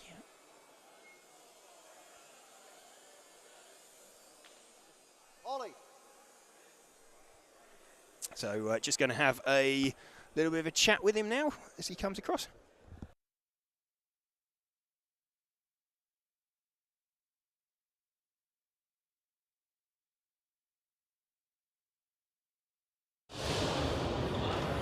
Ollie, first time we've spoken to you this weekend, but well done. Obviously, just got that right at the end. Yeah, it was a little bit sketchy at the end between me and Michael, but managed to hang on. So. Okay, because looked like you dropped off a little bit. You were in front of him on the split, and then you kind of made a little bit of a mistake off the end of the main straight. Yeah, I had a mistake at the end of the main straight, and it kind of scared me a little bit because I wasn't sure if it was a problem or, because the car was really stable the whole run, apart from that one time there. So I was a little bit concerned that maybe something had happened. So I went easy for a few laps, and then I saw Alex was getting pretty close as well. So I was like, okay, it was time to put the hammer down, and the car still felt good. So I sort of pushed on towards the end. Well, yeah, I mean, Alex got second in the end there from Michael. I think actually as Michael let you pass, because he made a bit of a mistake coming up the main straight. He crashed, and then we both backed off because I didn't think either one of us wanted to collect the other person. But yeah, we kind of both hesitated a little bit too much there. So yeah. Okay, well, I think that's you with the fastest time now in mod as well. So, think you can challenge Michael? I think so. Yeah, the car seems to be getting better every run. Obviously, that was the best it was. So, it's challenging to do an 8-minute run. We're kind of having to make the car super stable. It's been really fast all weekend. It's just trying to do that 8-minute run is tough. We were saying, I mean, in both stock and mod, no one looks quick for 8 minutes. That you're either quick at the start or quick at the end. Yeah, exactly. In stock, it's the opposite. I have the same problem where my car's super fast for the first sort of 4 minutes, and then it goes okay, and then it falls off really badly at the end. So Simon's is the opposite. So we're kind of like racing there, and it seems like, oh, you've got it in the bag, and then all of a sudden the last minute can change everything. So. Well, yeah, I mean, you had like nearly 2 seconds on Simon, and then he just got you with a few. We finished within half a second, I think, in the end. So yeah, it's close. So, but it makes it more interesting. No, it does. So, looks like you're challenging for both. How is it running 2 classes here? Tough. Yeah. It's nice now we have a little bit of a lunch break, but that's why I haven't had a chance to come see you guys yet, because I've been running back and forth, truing 2 sets of tyres for every round and making changes on both cars and trying to understand each run as its own rather than, combining the two, which is tough. No, but appreciate it. But thank you and well done. Hope to speak to you again later. Thank you. Just finishing off at the end of that, we're going to cut to a bit of a lunch break now, and once we are done with the lunch break, we'll be back with the final 3 rounds of qualifying for the rest of the day. So we'll disappear now off stream, but enjoy, and we'll see you in about an hour.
Okay, we are back.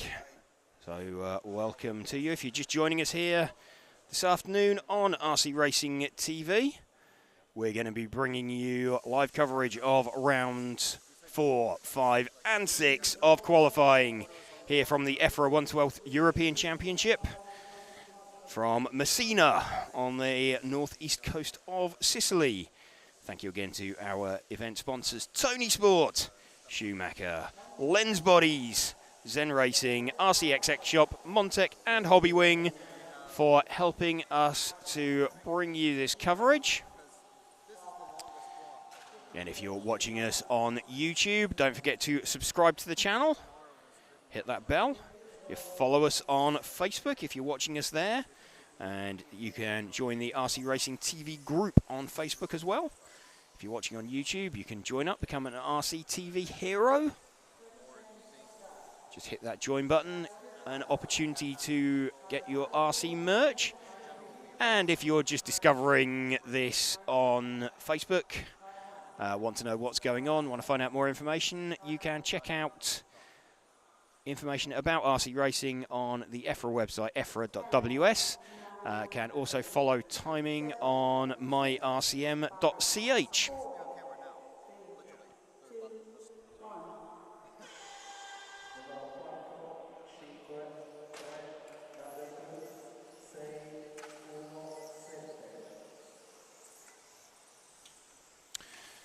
Looks like James Eves is joining us, as is Graham McRobert. So hi to you both.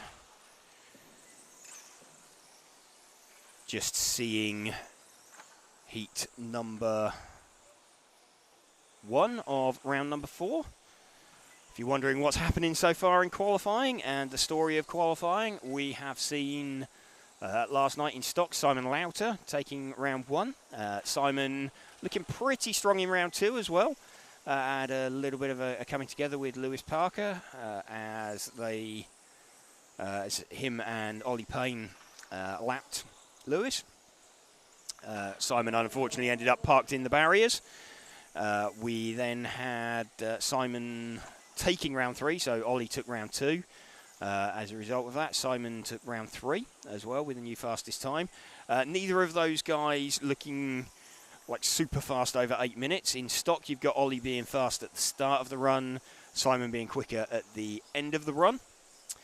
Modified, a little bit of a reversal. Michael Olowski's taken the first 2 rounds. Ollie Payne taking the 3rd round. Alex Hagberg nicked 2nd place at the end of it. Also pretty close in the mix. Running with the car of Freddie Parker at the moment. Freddie actually leading this heat with the number 2 car. This Freddie's first international meeting.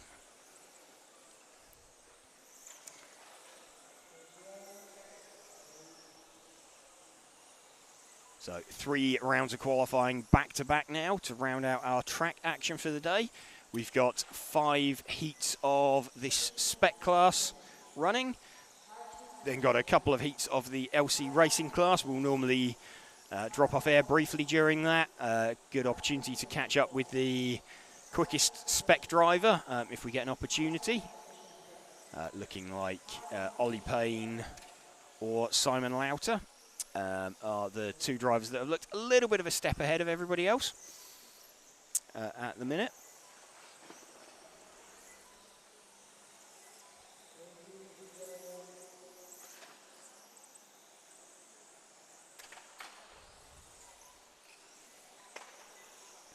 So a bit of a mistake there from Freddie. He's rescued by Jan Rathajski. Mario Neri has hit the front now, so let's see if we can pick up his car. Mario is I believe he's the orange-coloured car with the yellow wheels. Up in the top end of the circuit now, just coming out onto the main straight.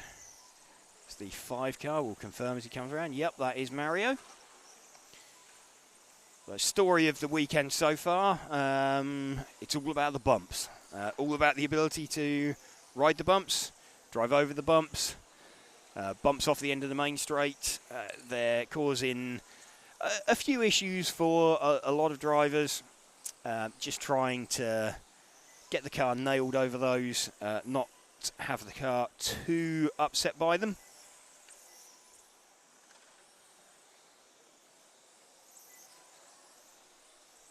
Mario Neri still leading this one, predicting a 39 in 8:02. Alessandro Calarese predicting 39 in 8:08. Mario Neri, who we're running with, then looking pretty comfortable out in front, heading for a decent time. 5 laps down on what the quick guys are doing. The real quickest guys have done 44 lap runs in the Spec class.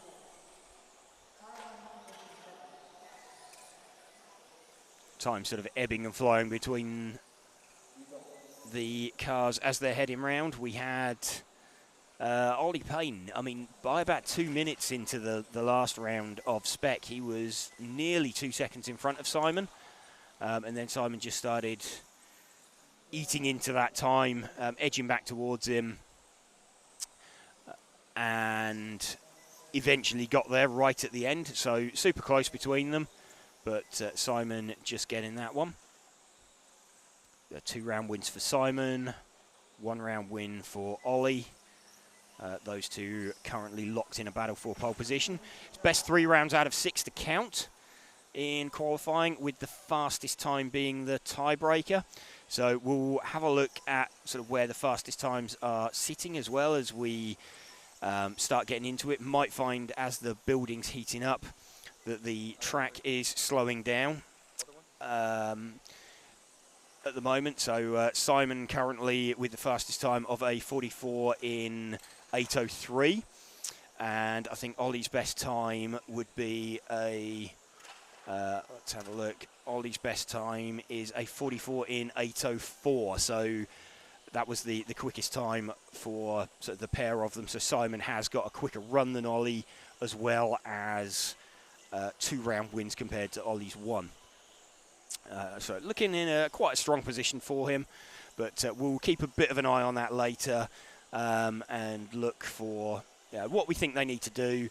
Look at where their predicted times are. If you're following the overall timing on my RCM, you'll be able to see a projected forecast for the driver's time. You will see that fade out quite a lot. So at the start of the runs, they'll be on predicted 45s quite easily, and then as the traction starts slowing off, the average lap time starts going down. That estimated sort of forecast time is just literally an average of their current average lap time divided by the amount of time remaining to the end, and it does some funky maths, adds everything together for you and gives you a predicted time at the end. What you'll start seeing is, like we've just seen from the car of Mario Neri, towards the end of the run, the cars start going off, the tail of the car becomes quite loose. As your average lap time drops, then your projected time goes out towards the end of the run. 1 minute remaining.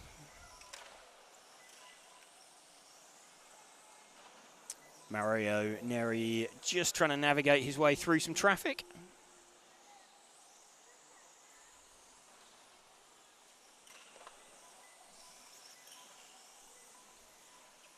Alessandro Calarese running in second. Gianluca Lino in third. Freddie Parker running in 4th position currently. Freddie with the hot lap of an 11.756. 11.807 for Mario Neri, who we are running with 30 seconds to go.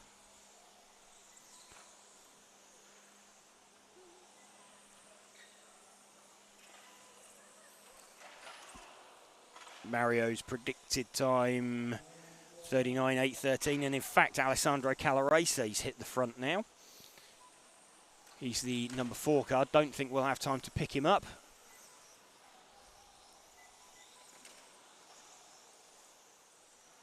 Freddie Parker just ended up in the middle of the circuit at the end, but time's just finishing.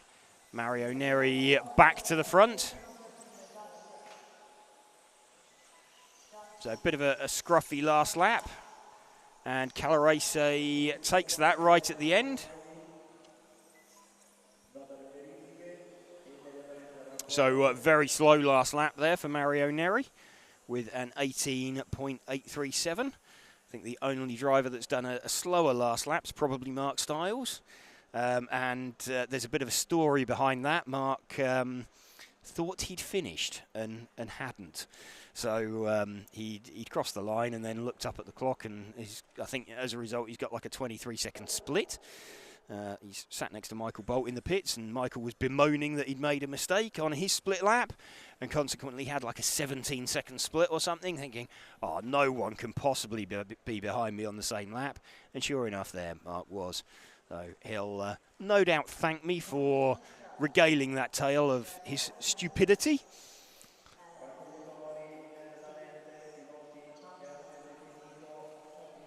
Heat number 2 getting set to go. Tim Pansters will lead away from Tom Adams, Alex Saiter, Andy Thompson, Mark Payne, Alex D'Angelo, Michael Laws, Tim Janssen and Marco Pansera.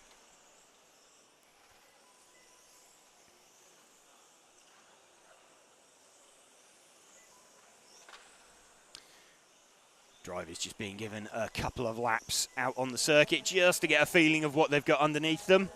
They'll either get that sinking feeling in the pit of their stomach.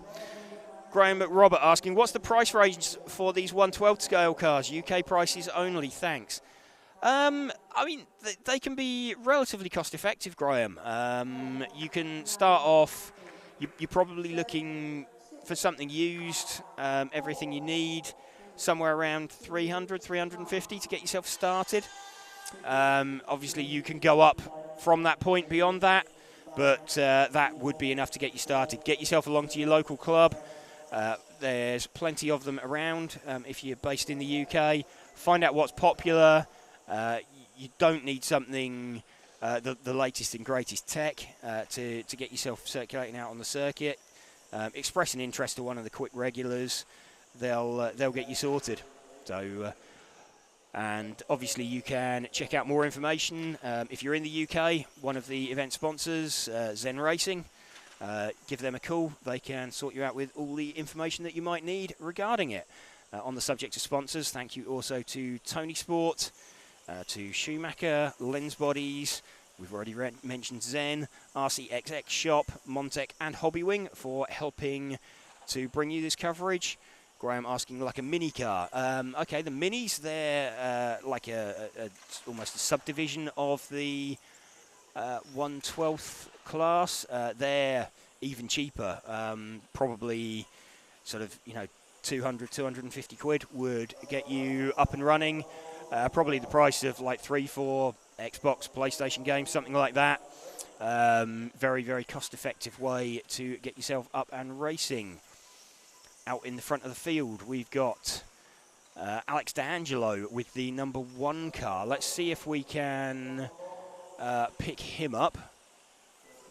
He is the all-orange coloured car. There we go. That is Alex D'Angelo. He's just picked up a stop-go penalty, actually.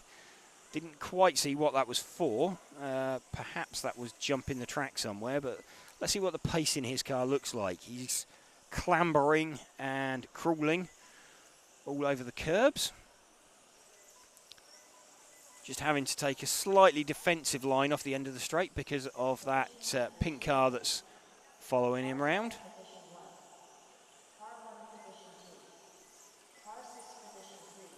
Always makes you tighten up a little bit as a driver. He's closing in on the rear of Andy Thompson. So Andy gets it slightly sideways off the end of the main straight, does the kind thing and opens up so as not to impede the quicker drivers around him. So this Alex D'Angelo we're running with, currently in 4th place after that stop-go that he had earlier.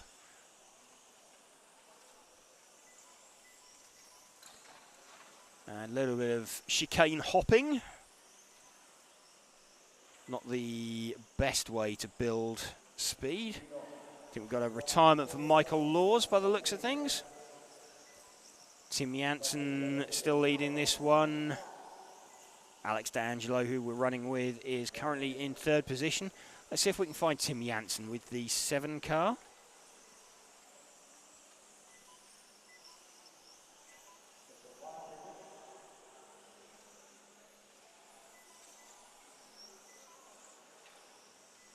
In fact, Tim's dropping down the field. Tim Janssen is the number 7 car. Managed to pick him up. Comes down just going to confirm. That is indeed Tim Janssen, the number 7 car. He goes chicane flying as well. So Tim Janssen to the front. He's leading by about half a tenth from Alex D'Angelo. Super close between those two.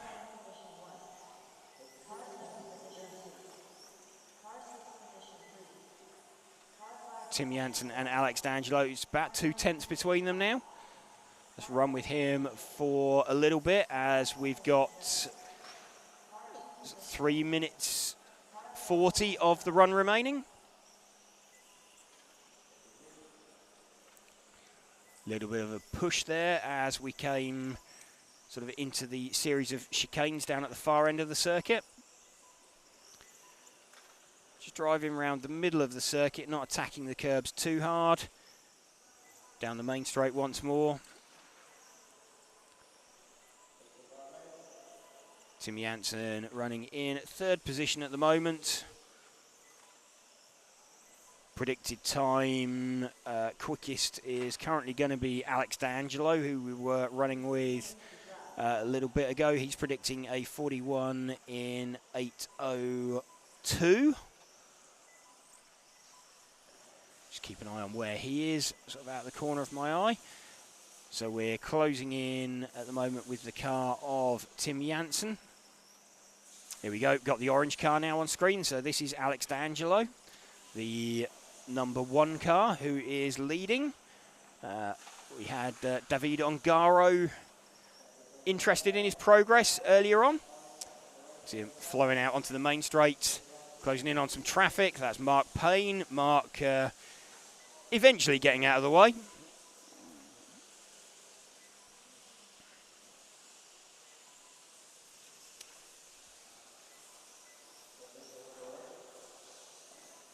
The smooth sort of flowing action of Alex D'Angelo's car that he had earlier on. The car's looking a bit more digital now, a little bit more on edge.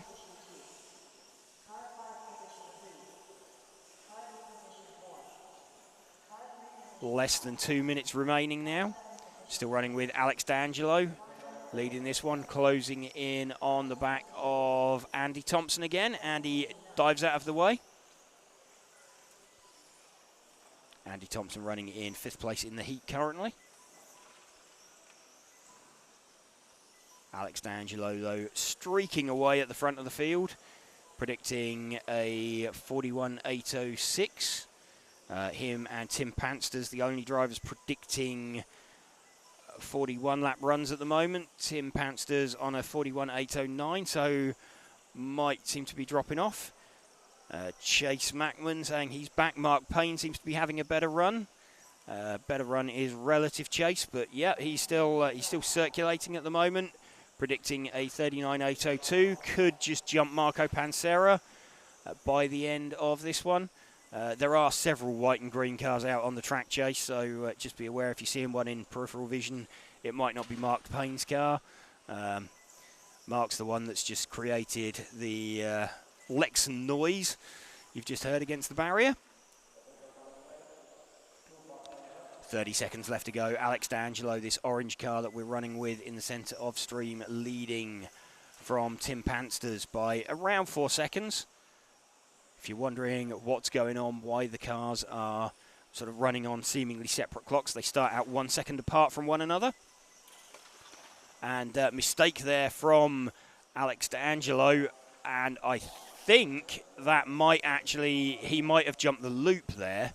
And and not picked up. We'll just double check as he comes down across the straight, but I'm expecting this lap to show as a very, very slow lap for Alex D'Angelo. Yes, it was a 27-second lap, so he has effectively, well, not missed a lap because it was his error that's done it, but Alex D'Angelo, with a bit of a mistake, drops himself down the field. That's one of the situations where if he'd waited for a marshal to put him back the right side of the timing loop, he would have lost a few seconds. As it was, he lost over a lap from doing that. So Alex D'Angelo not having finished, just being called over. So Tim Panster's taking that one with a 41 lap run. Alex Saiter in second position, and Alex D'Angelo ending up in third position.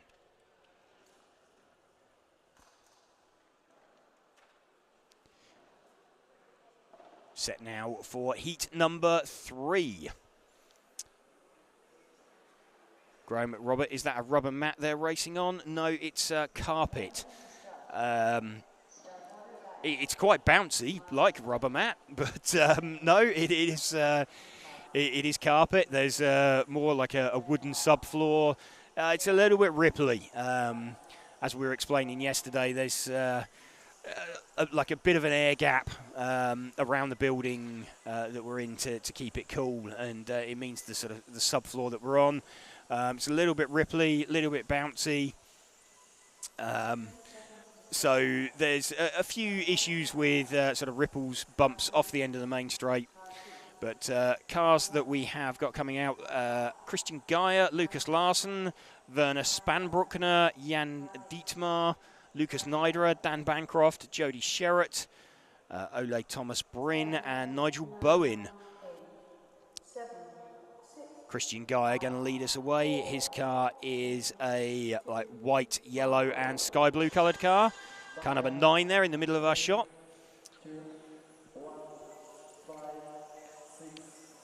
So Christian Geyer, one of the few drivers running the Roche chassis this weekend.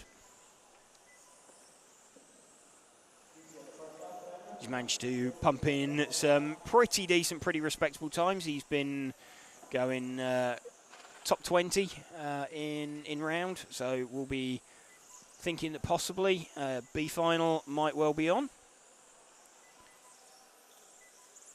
We're starting to build towards the point in the day where people can lock themselves into the A final, where they'll be knowing that they're definitely not going to be making the A final as well.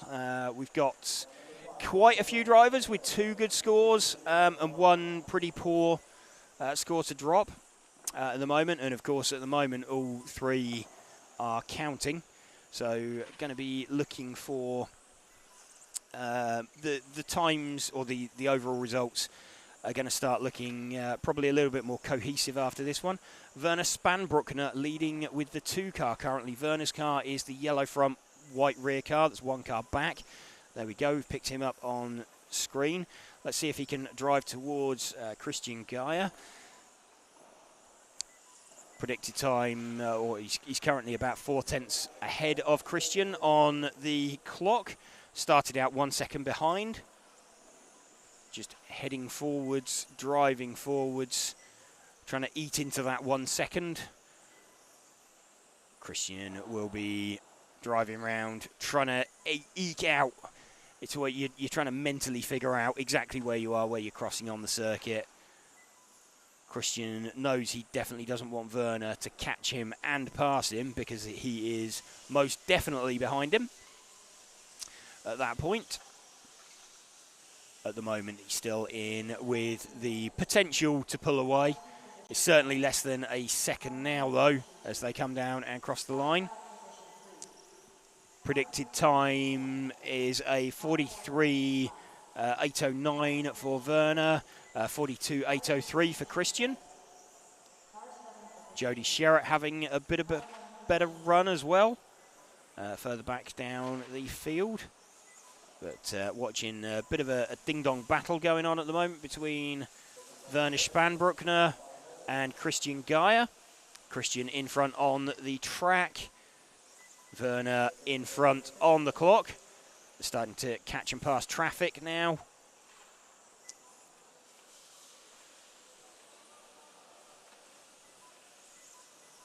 Christian just about making his way through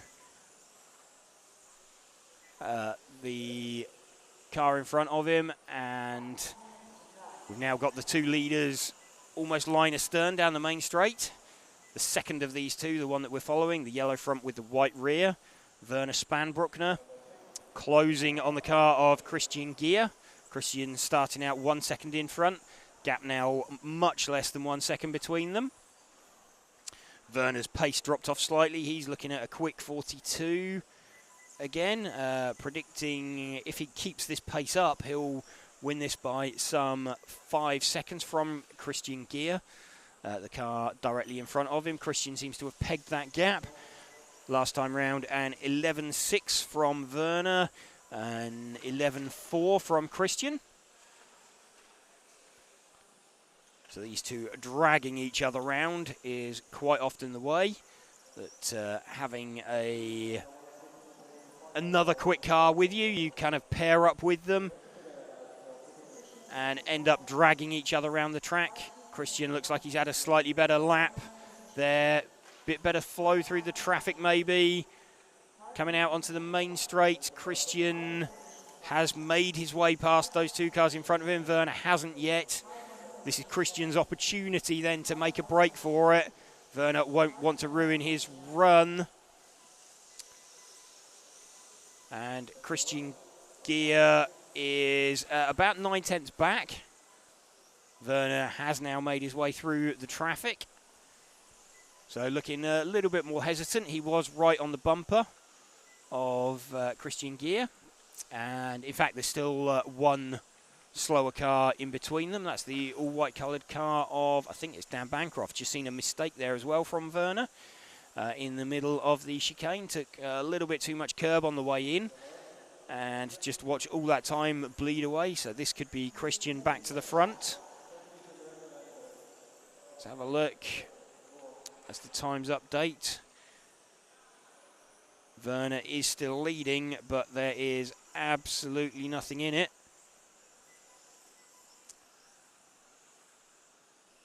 There's now 0.2 of a second between Werner Spanbruckner, who we are running with, and Christian Gier, who is sort of disappearing out of the front of shot. There is a white car directly in front of Werner, which is the 5th place car of Daniel Bancroft.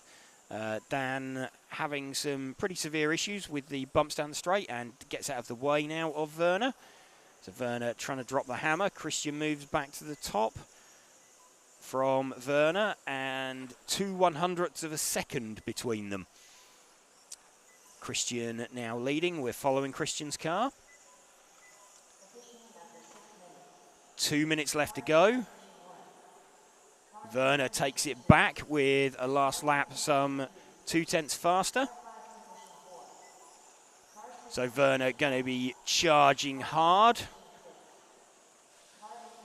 Trying to get away. We're with Christian Gier on screen at the moment. Just wait as it updates as Werner comes through. Werner around half a second in front. Jody Sherritt getting out of the way. Rear end of Jody's car looks like it has let go completely. That's a shame. He was on a decent run up until that point. So we're with the car of Christian Gier at the moment. Werner Spanbruckner is running somewhere behind us on circuit. Werner is...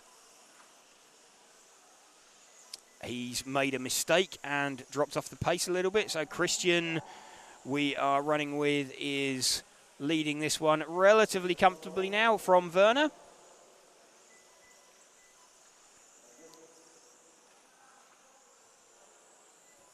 Werner's now got the choice to make. Does he try and push into that gap, try and get back what he's lost from that mistake? You can never make it back. That's the problem.